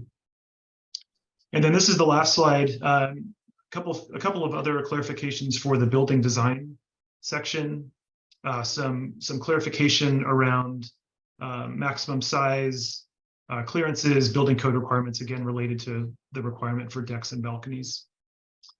Building materials, we modify the requirement to encourage rather than require a change in materials to define building base, middle, and top. Some cities have design review bodies that actually do this very thing. I know you just had a hearing previous to this one to talk about specific design requirements. In the case of Gladstone, we have the Planning Commission, but we don't really have a set of design guidelines to apply. So in this case, we want to make sure the standards here are very specific and objective. So hence this change. Same thing with color, screening and screening of mechanical equipment, excuse me, and then accessibility and sustainability requirements, making these more of an encouragement rather than a requirement, since we don't have the specific design guidelines and body to make those determinations. So overall, some fairly minor changes, especially considering the substantial additions that we talked about back in November. So for tonight, we're asking the Planning Commission to make a recommendation to City Council. The City Council will hold their public hearing on March 14th, 2023. And the Planning Commission may recommend that the City Council approve the proposed amendments with revisions, or deny the proposed amendments. So as I mentioned, I'm here to answer any questions, provide any clarification on these changes. There is a second component to the overlay zoning district that Mr. Southgate can speak to, and so I can turn that over to Mr. Southgate. Chair Smith, should I continue? Yes, please. Great. I am not as sophisticated or technologically adroit as Mr. Finis, so I do not have a PowerPoint, but I would call your attention to your packet, page 5-41. I am, Mr. Finis did a great job summarizing these latest sets of revisions, which I would agree with them are largely just sort of housekeeping things. I have been advocating for an additional provision, which you see on page 5-41. And maybe, I don't know, Tammy, if you could bring that page up. Basically, after we had our hearing, after you held your hearing in November, we learned of an opportunity for an intriguing project within the boundaries of the downtown overlay zone to have a food cart pod and a new building housing a eatery, food service, brew pub.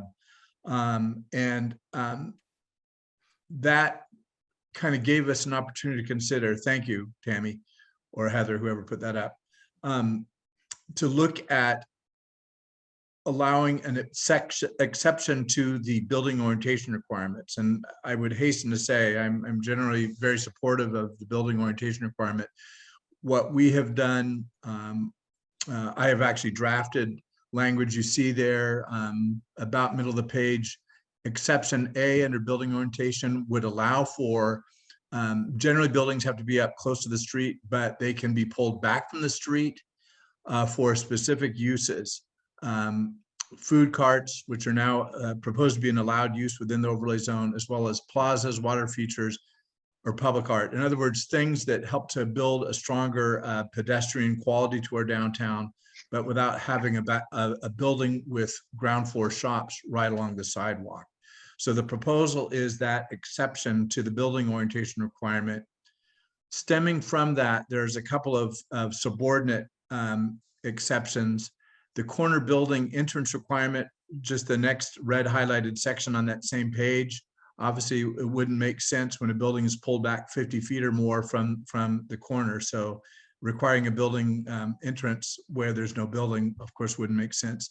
Similarly, the interior building, the primary entrance provision, the next red section in section 17.21.0602B.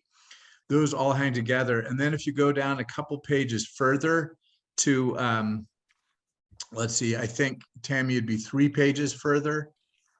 one more, that one right there. At the top of this one, the pedestrian shelter requirement, another commendable requirement that where there's buildings next to the street, that there is pedestrian shelter, awnings or overhangs or something to protect us from the elements. Obviously, if there's no building, you can't have a pedestrian shelter. So similarly, this exception to the building orientation requirement would include an exception as well to the pedestrian shelter requirement. Those are the only, those four red sections, those four highlighted sections all hang together and are based again on the premise that for certain limited exceptions, the building orientation requirement would not apply. And like John Phoenix, I'd be happy to answer questions about those proposed revisions. Commissioners, any questions? No questions? Excuse me, I have one. We received some, I guess you would classify this as written testimony from a Gladstone resident, Terry Marsh. And I believe he said he talked to you about it, Mr. Southgate. Yes, yes, sir. Do you have that piece of paper with you? I do. I have it right in front of me here. Well, if you flip it to the very first sentence on the top of page 2, he's asking that we consider modifying or eliminating window and transparency requirements. And I wonder what the two-sided coin arguments on that are.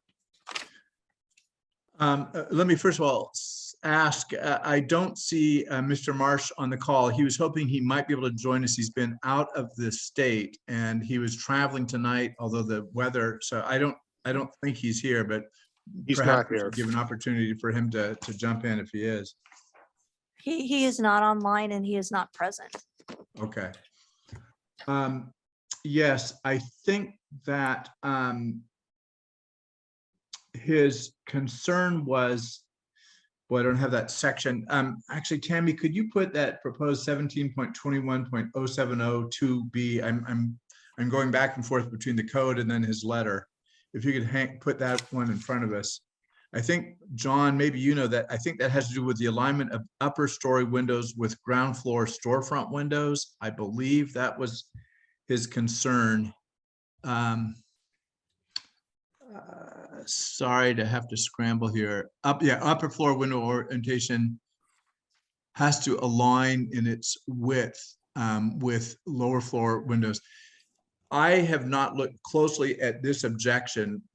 What he states, and I have no reason to doubt him, is that this could actually reduce the number of units that could be placed. And I imagine, and again, John, feel free to weigh in. I imagine that's because obviously a residential unit on an upper floor needs to have windows. And if this potentially restricts windows, it could restrict units. I think that's the gist of his argument.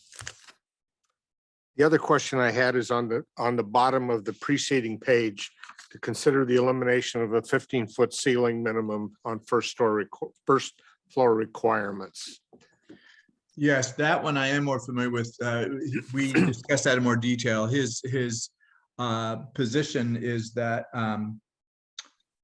there may be suitable retail uses that support a healthy sidewalk experience that don't necessarily need 15 feet. So why 15 feet and not 14'6" or 12'8" or whatever it ends up being? So I will agree that it's simpler and cleaner to say 4 stories and 50 feet, regardless of the ground floor height. I respect Mr. Phoenix though, and I think that traditionally, and he should speak to this as well, that retail spaces are taller than the typical floor to ceiling height on an upper residential floor by several feet. Yeah, this is John Phoenix with MIG. That's correct. What John Southgate mentioned, the real purpose for this one, actually, like anything in this document, really ties back to the downtown revitalization plan. And at that point, if we can think back to 2017, the intent was to have a really vibrant retail storefront on the ground floors in that downtown core area. And so kind of fast forward until now, and we realize that, the kind of storefront retail aren't necessarily the most viable use in a lot of cases. And so kind of pulling that back a little bit and thinking about, well, maybe we can require some more flexibility in what could take place in a ground floor, but still encourage that more of a storefront feel. And taller ceilings, there's a lot of research out there that kind of points to the desire for a taller ceiling in a retail storefront. The goal with this criteria here, this requirement, is to allow some flexibility in uses. So let's say we could have a residential ground floor use, we could have a retail ground floor use, but one doesn't prohibit the other. So the taller ceilings really attract and encourage strong retail storefront space, and that does not preclude, the potential for a residential use. How we ended up with that 15-foot ceiling height, I would call it an industry standard. Typically, you might see those floors actually taller than that, so upwards of 18 feet or so. But we felt 15 was a reasonable height in this context. So there is some background to it, and again, it does tie back to the foundation for this exercise, which is the downtown plan, to really encourage a vibrant storefront space in the downtown core. Thank you. Any other comments or questions? I guess I've got at least one. And this kind of goes back to with when Joy Fields was with us. I remember there was conversation because we've gone, some members of this board have made the decision that 50-foot is better than 40-foot downtown. I've been clear about my feelings about taller buildings. My question that came up, and then it never came back around, so I figured this might be a perfect time. Joy had mentioned something about buffer zones, that being the idea where you've got a taller building, in this case a 50-foot building, that would abut a property that is a a ranch style or one-story house. How does that work? Does a buffer zone work? Is that anything that has been followed up on since that meeting, which would have been at least 4 months back? And any comment, Mr. Southgate? Well, I'm going to look to John. I believe that provision is incorporated in the code before you, and I'm going to have to, maybe John, you could speak to that while I look in the code and find that provision that along the edges of the downtown overlay zone, taller buildings have to be stepped back some distance. Am I correct? Well, we do have the step down building transition. So that was one of the clarifications in this packet tonight. One of the minor modifications into the amendments you saw back in November is, I wouldn't say it was a transition zone because the downtown core overlay is specific to that height, but there is a provision to require that transition and design for taller buildings. And specifically, let's see, I think I turned off my screen. Let me turn this back on. Specifically, I think the section that I have in mind that comes to mind is on page 5-36. So the page I have pulled up on the screen now, really talking about how do we require new development to fit within the existing design of downtown. So really thinking about, okay, if we have an application for a multi-story building, how does that fit within predominantly single-story development along which you see along Portland Avenue? But regarding a transition zone, I don't believe, unless staff has done further research into that, I don't believe I myself have seen anything about a particular transition zone. John, I'm looking, if I may jump in, and I'm trying to find that specific provision. I thought there's something that says that there's are you referring to building form section 5-A, or I thought there was something that actually said that within X feet of that, the boundary between the lower density zone and the overlay zone, there's a limit on taller buildings. I don't believe so. I think where we talked about the kind of transitioning between bulkier, more buildings with more mass really comes down to the building form requirement, but I don't believe we have provision here about, distance. Is that something that is found when I know you've been through many of these projects, is that something that is often found in those projects, a type of transition zone? It is, yeah, it's a great point. In my experience, it's something I've typically seen in a larger area with much larger buildings, which isn't to say that it, doesn't exist, but I've typically seen like Bellevue, Washington, for example.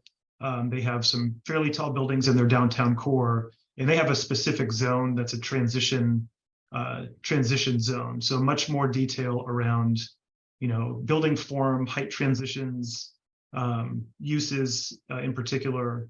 But again, that's a much larger area. It's kind of like a donut that surrounds the downtown. So yeah, something like that is something you typically see at a larger scale. I'm sure there's some examples of a situation like Gladstone. I just can't think of any that come to mind.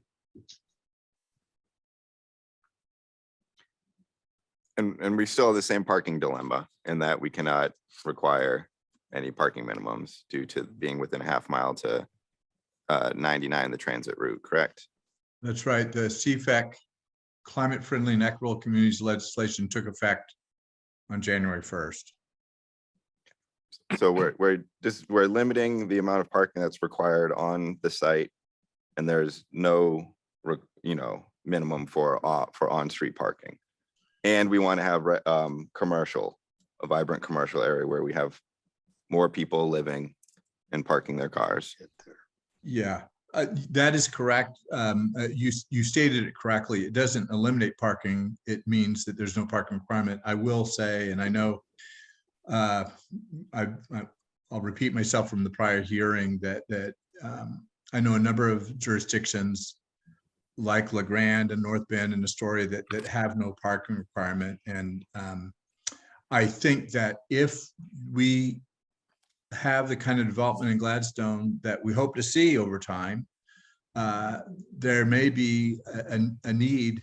I think we discussed this at the last Planning Commission meeting, a parking management plan to control parking.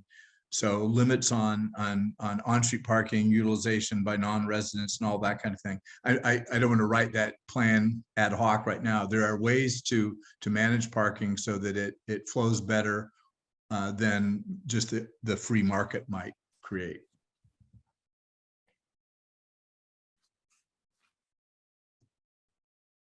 Okay, thank you. Anyone else have any questions? No? Do we have any testimony from the public? I've not received any requests to speak. Okay. Anyone in the audience that wishes to speak? You'll need to state your name and address, please. I'm Craig Llewellyn. We have a place that's two addresses, but it's one piece of property. It's 160 West Clackamas Boulevard and 165 Arlington. And this is kind of off subject, but I've been trying to keep up on all this. We live in Canby. I'm on the Planning Commission in Canby, but I'm trying to follow all this. So I don't know where we're at in this whole process, but we've been wanting to be included in the overlay zone. And I just want to be on record that we'd like to be included in that. And I haven't seen a map lately where we're at. Mr. Llewellyn, what was your address again? Arlington and? It's one piece of property there's two buildings. One building faces the Clackamas Boulevard and the other one faces Arlington. We'll literally be right across, well, we're right across the street from Marcella Box. Right. Okay, And we like to be included in that overlay zone if possible. I'm trying to find that map. Yeah, and I just haven't seen one. I don't know. I've been trying to keep up with these meetings, but I'm You fearing can we always go might, to the city website. I'm fearing we might have missed something. Yeah, the map for reference, it's on page 5-16 of the packet. Thank you.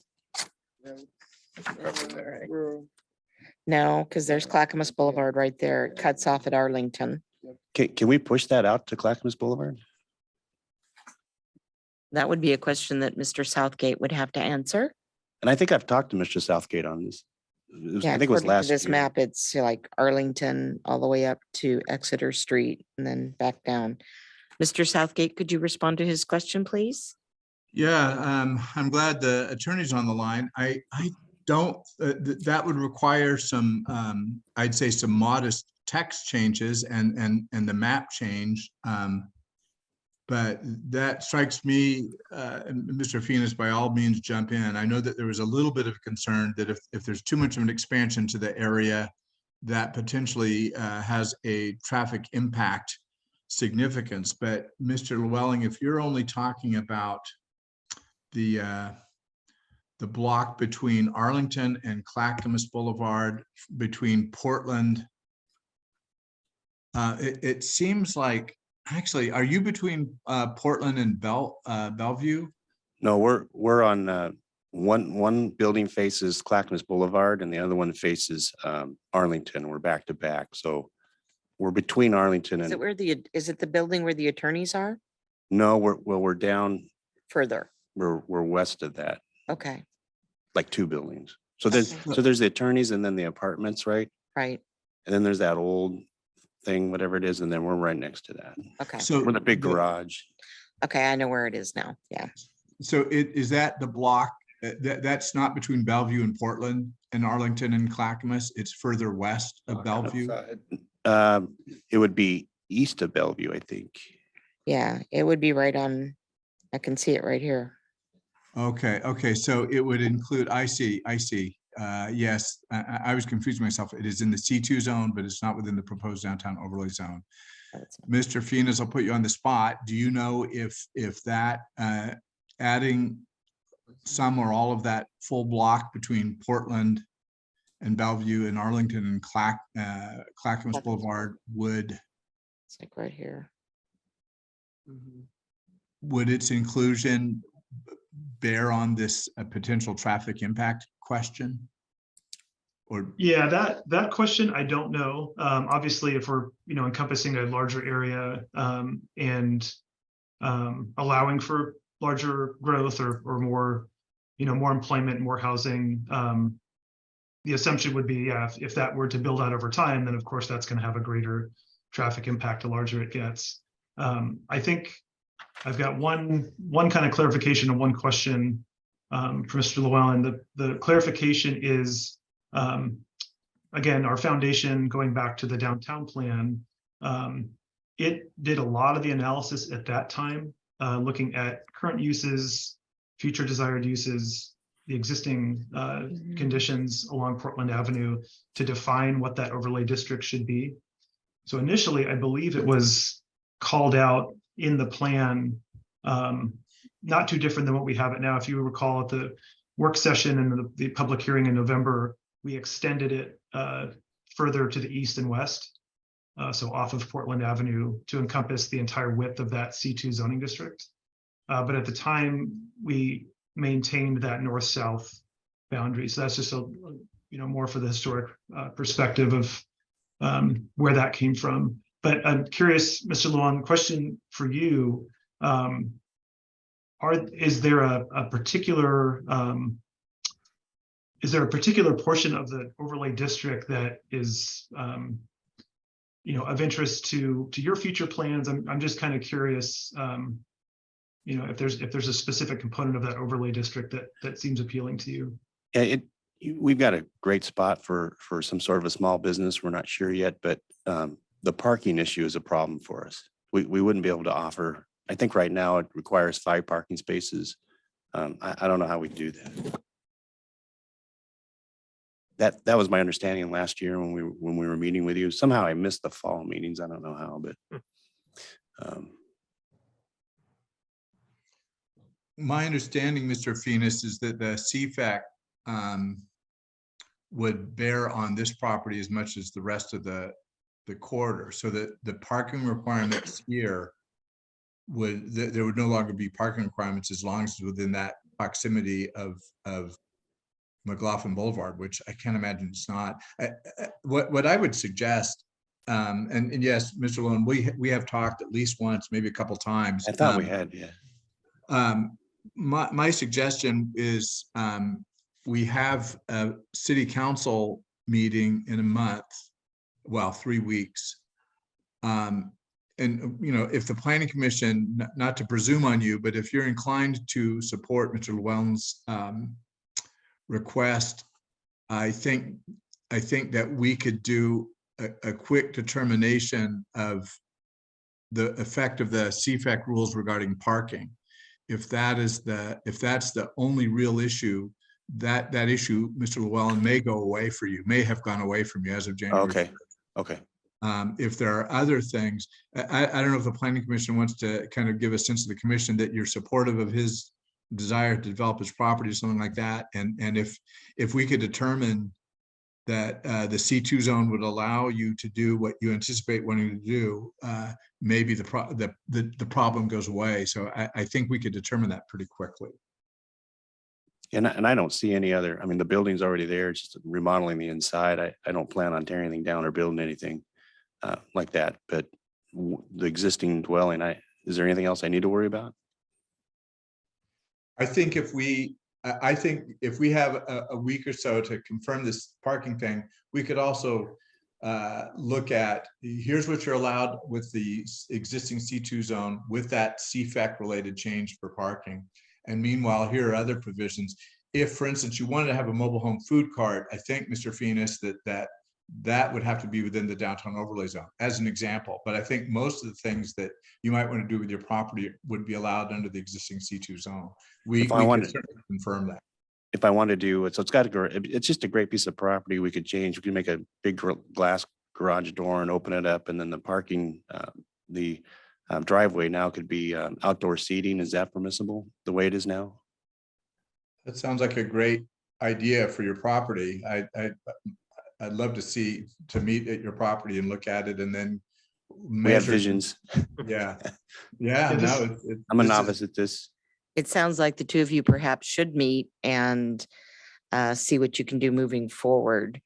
Next steps. Yeah, next steps. I don't know how this relates to what we have to decide this evening. I'm not either, but I just wanted, Okay. I wasn't sure where we were at in this whole thing. Right. You know, Right. it's been tough to keep up with you guys. If I can just provide clarification on this, the CFAC rules, it is that the city can no longer enforce parking mandates for any site within 1/2 mile of a frequent transit corridor, which in the case of Gladstone goes down McLaughlin Boulevard. So if you're within 1/2 mile of McLaughlin Boulevard, which I believe you are, but I'd want, to make sure. Probably be close. Yeah. The other thing I will just mention is there are several jurisdictions around the state that are litigating CFAC. And so right now, as the rules stand, if you submit an application, we would not enforce parking mandates. However, if any changes were made going forward. So it's not a guarantee, but it is the way it is right now. Would it be possible just to make ours, just include that overlay zone on ours, or does that make kind of foul things up? That's something that you and Mr. Southgate will have to meet and talk about. All right. I don't think this is anything that this body can. So is that something we should be meeting like soon? Yeah, I would think so. And Chair Smith, it would be good if the sentiment of the commission, and not to presume on you, but if you're inclined to support, broadly speaking, Mr. Llewellyn's ideas, it'd be good to have that direction so that if we do need to, when this goes before the city council, includes the possibility of expanding the overlay zone to include his property. I don't think you should take a formal action because it may not be necessary, but and maybe it just has to come back to you for your endorsement. But that complicates the adoption of the rest of this package, which I don't. I would think that if you're going to make any adjustments, that you would bring it all the way to Clackamas Boulevard. I mean, those lots on the other side are weird. They are weird, but you should bring it right over to Clackamas Boulevard, so it's close to the river where we're hoping we'll have a walking bridge. Well, that's what I think too. I mean, it's a natural. I think that's a natural for that overlay. All those properties. Yeah, they're pretty good sizes lots. Well, not to get off track. Sorry. Why don't you and John meet and get together and figure something out? But yeah, if you're going to make any changes, you might as well take it all the way up to where it's Clackamas Boulevard, right where there would be a walking bridge eventually. So I guess, John, we need to meet. Yes. I'm sure you can get contact information from Tammy Yeah. Bannock at the end of the meeting. That sounds Thank great. you. Thank you. Okay, thanks. Is there anyone else in the audience that has anything they want to say pertaining to what we're reviewing right now? Okay, so I guess we can move on. Okay. Remember to please state your name and address. Thank you. Just push the button down. There you go. Yeah, Michael Maxwell, 145 Yale Avenue, Gladstone. If we're going to change the overlay zone, which I think it should be expanded anyway, maybe even include all the C2, because if you want development, you know, this has started in 2017. There's been no development. And it's going to be difficult development if you've got little pieces here and there. You need larger pieces of property that are in that overlay zone, I think, if you really want to encourage development. So I would encourage maybe that whole C2 to be part of the overlay zone. Mr. Southgate, I believe we looked at that originally, but there was some reasoning why we cut it off at Exeter and then also on Arlington. Can you give any feedback as to why that determination was made? Yeah, I'd like to start by saying that in concept, I agree. I'd rather see a larger overlay zone than a smaller one. The challenge that we faced, and Mr. Finas may want to weigh in as well, is that it was potentially a large enough area that at least on paper, additional traffic that could theoretically be generated by major redevelopment of a much larger geography, I think started to trigger concerns about those traffic impacts. And John, you should weigh in, because I know you had Kittleson looking at that. Yeah, we did. And this goes back to the conversation we had at the work session, if some of you recall, back in July, where we talked about this very same thing, which was to potentially look at expanding that overlay district boundary to potentially encompass all of the C2 zoning district, you know, along Portland Avenue, maybe even beyond that. But I think we talked about the expansion. And at the time, we went back and forth and agreed to extend, as I mentioned earlier, east and west to encompass at least the extent of the C2 base zone. So that's what is in the current proposal.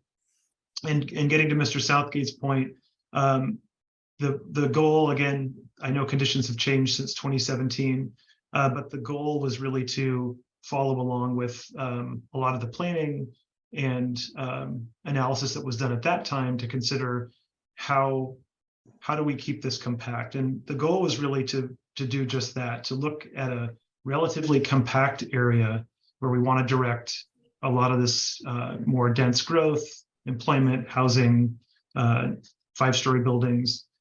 And so that's where we came up with that existing boundary with that extension on the east and west ends. The larger point is some of the early analysis we did looked at just how much capacity there is for additional growth that is what is already planned.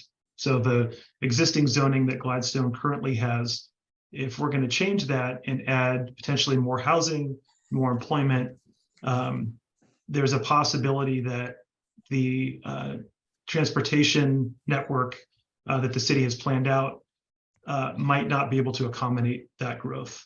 And I'm not a transportation planner, so we have folks on our team that can speak more to that. But essentially, the conclusion that we came to back in July and talked about again in November is we're right-sizing that overlay boundary to better match what the existing planned density, both in terms of housing and employment, can take on within the downtown area.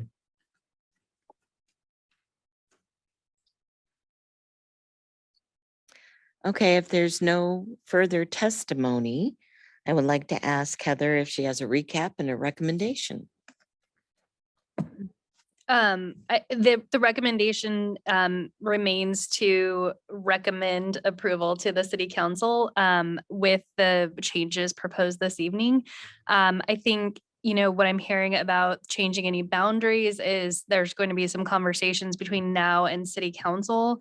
And what we as staff can do is we won't be able to alter the planning commission's recommendation, but we can add additional staff recommendation into that packet based on conversations that are had and based on what we heard this evening from the planning commission, that there's general support for being able to do this type of development outside of the district, especially if the CFAC rules apply to the site. And so that reduces or removes the parking mandates for that area as well. And then as far as expanding the zone further, what I'm hearing from John Phoenix is that we would want to make sure we do a transportation impact analysis of that prior to doing that. So what I think I would recommend is that you move forward with your boundary as shown that has been vetted and reviewed for transportation impact. And then if you decide that, which it does, makes a lot of sense to make it a larger zone, then we go ahead and do that analysis and we can always expand our boundary moving forward. But this is a good place to start and we can move this forward and get it before your city council on March 14th with the boundary as proposed. And then we can always look at expanding that in the future, in the near future, if we'd like. Okay, thank you very much. Both Mr. Phoenix and John Southgate, do you have anything further to add? Yes, I would like to say thank you for your patience in this process. I am confident that this is a really important set of revisions. I'd like to commend both Mr. Phoenix as well as Ms. Austin for steering us tonight. But I share in particular what Ms. Austin said, that this is not like where it stops. I think we will have ample opportunity in the next, hopefully, several years to expand the overlay zone. We will have had the benefit of sort of testing it as we have hopefully 1 or 2 or 3 projects in the next few years. We will probably learn that there's some mid-course corrections we're going to make. But as Ms. Austin said, I think hoping that you will support this so that we can get this on the books and then see what happens with private development. Thank you very much. Thank you.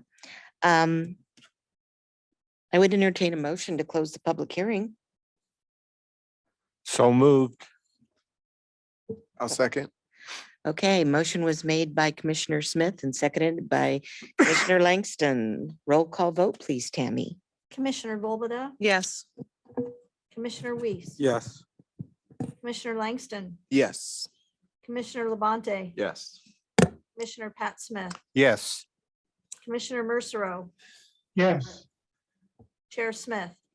Yes, public hearing closes at 8:51.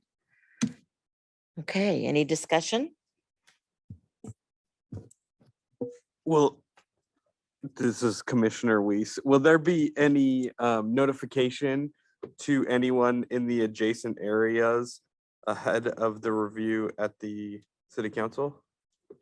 No, there will not be any more public notice sent. The notice that was sent for this planning commission meeting also applies to the city council meeting because we noted the date certain of March 14th at this hearing this evening. Okay, and who did that notice go to? That notice, because it's a legislative hearing, went into the newspaper in general circulation. And then it's was also because it has a boundary sent to property owners within 250 feet Okay, and within the district. they got notice with the date for today and the date for the 14th. So they don't have the date for the 14th, but they would, if they were interested, the way that that works is that they would attend this evening and hear that future date, as well as we will have it on our city website for the, for both the city council meeting. The agenda packet will be posted a week in advance, as well as the downtown overlay project site. Okay, thank you. Any other questions? Oh, I know I'm a thorn in the side here, but my fear, I'm still not swayed. I don't believe that the taller buildings are gonna be in the long run good for our city. I think the parking issue is gonna be something that I'm very concerned about this decision and how it impacts the future of Gladstone. And there's been so many comparisons from other towns in Milwaukee, but we're not those places. We're Gladstone. We're off the the main route. I'm not, and we talk about Milwaukee, you know, it's parallel to 99. You can easily see that there's something going on, that there's a downtown area. That's not true here in Gladstone. You drive through 99, you have all the car dealerships. I'm not sure what the draw will be. I'm very concerned about this, and I hope that the fellow commissioners here can, you know, perhaps just reflect on that a little bit more and have some maybe a bit more, you know, look at other tall buildings around, look at, you know, 50-foot apartment buildings and judge, is that what we want our downtown to look like? And that's all I have. Thank you. Thank you. If there's no further questions, I would entertain a motion. And let me just go one step further. And I want to be clear that I agree with the downtown, you know, the revitalization. I was a huge advocate for the original plan. I just feel like it's this, you know, this isn't the original plan, and I'm having a very hard time supporting it. Now I'm done. Anyone like to make a motion? I hope I get this right. I move that we approve file number TXT-2022-02 with the recommended code amendments to include the C2 zone, chapter 17.18, and a new chapter titled DC Downtown Core Overlay Zone. I'll second. Motion was made by Commissioner Pat Smith and seconded by Andrell Langston. Tammy, could you do a roll call vote, please? Commissioner Mercero, Aye. Commissioner Pat Smith, Yes. Commissioner Labonte, No. Commissioner Langston, Yes. Commissioner Weiss, No. Commissioner Volbada, Yes. Chair Smith. Yes, motion passes. Okay. Any business from the public that we need to hear? I've not received any requests. Okay, business from the Planning Commission. I'll start with Commissioner Volbada. Yes, I've got a couple of things I'd like to add. I know we've had a very busy couple of months, so I don't know when we'll have an opportunity to discuss these things, but I would like to, at some point, get it on the docket to do some strategic planning for the upcoming months. We've had a handful of items surface over, you know, the last few really great conversations we've had. There was one that was brought up regarding parking management discussion, and then also the continuation review of the downtown revitalization plan boundary. Thank you. Is there anything further? That is it. Thank you. Commissioner Weiss, No new business for me. Thank you. Commissioner Langston, I have no new business. Thank you. Commissioner Mercero. No new business. Thank you. Okay. Commissioner Pat Smith. I'd just like to comment on my colleagues tonight. We had the first hearing was had the potential to be a little bit dicey. There were obviously some differing opinions on this panel, and we worked our way through it as pros, and it's a pleasure to work with people like you. Commissioner Labonte. No new business. Thank you. Okay, I have to agree with Commissioner Smith. That was challenging, but we did find our way through it in a very professional manner, and I'm proud of each and every one of them. So based upon that, I think I would entertain a motion to adjourn the meeting. I'll make a motion to adjourn the meeting. I'll second that. Motion was made by Commissioner Langston and seconded by Commissioner Volbada. Could we have a roll call vote, please? Commissioner Volbada, Yes. Commissioner Weiss, Yes. Commissioner Langston, Yes. Commissioner Labonte. Yes. Commissioner Pat Smith, Yes. Commissioner Mercero, Yes. Chair Smith. Yes, meeting is adjourned at 8:58. Thank you.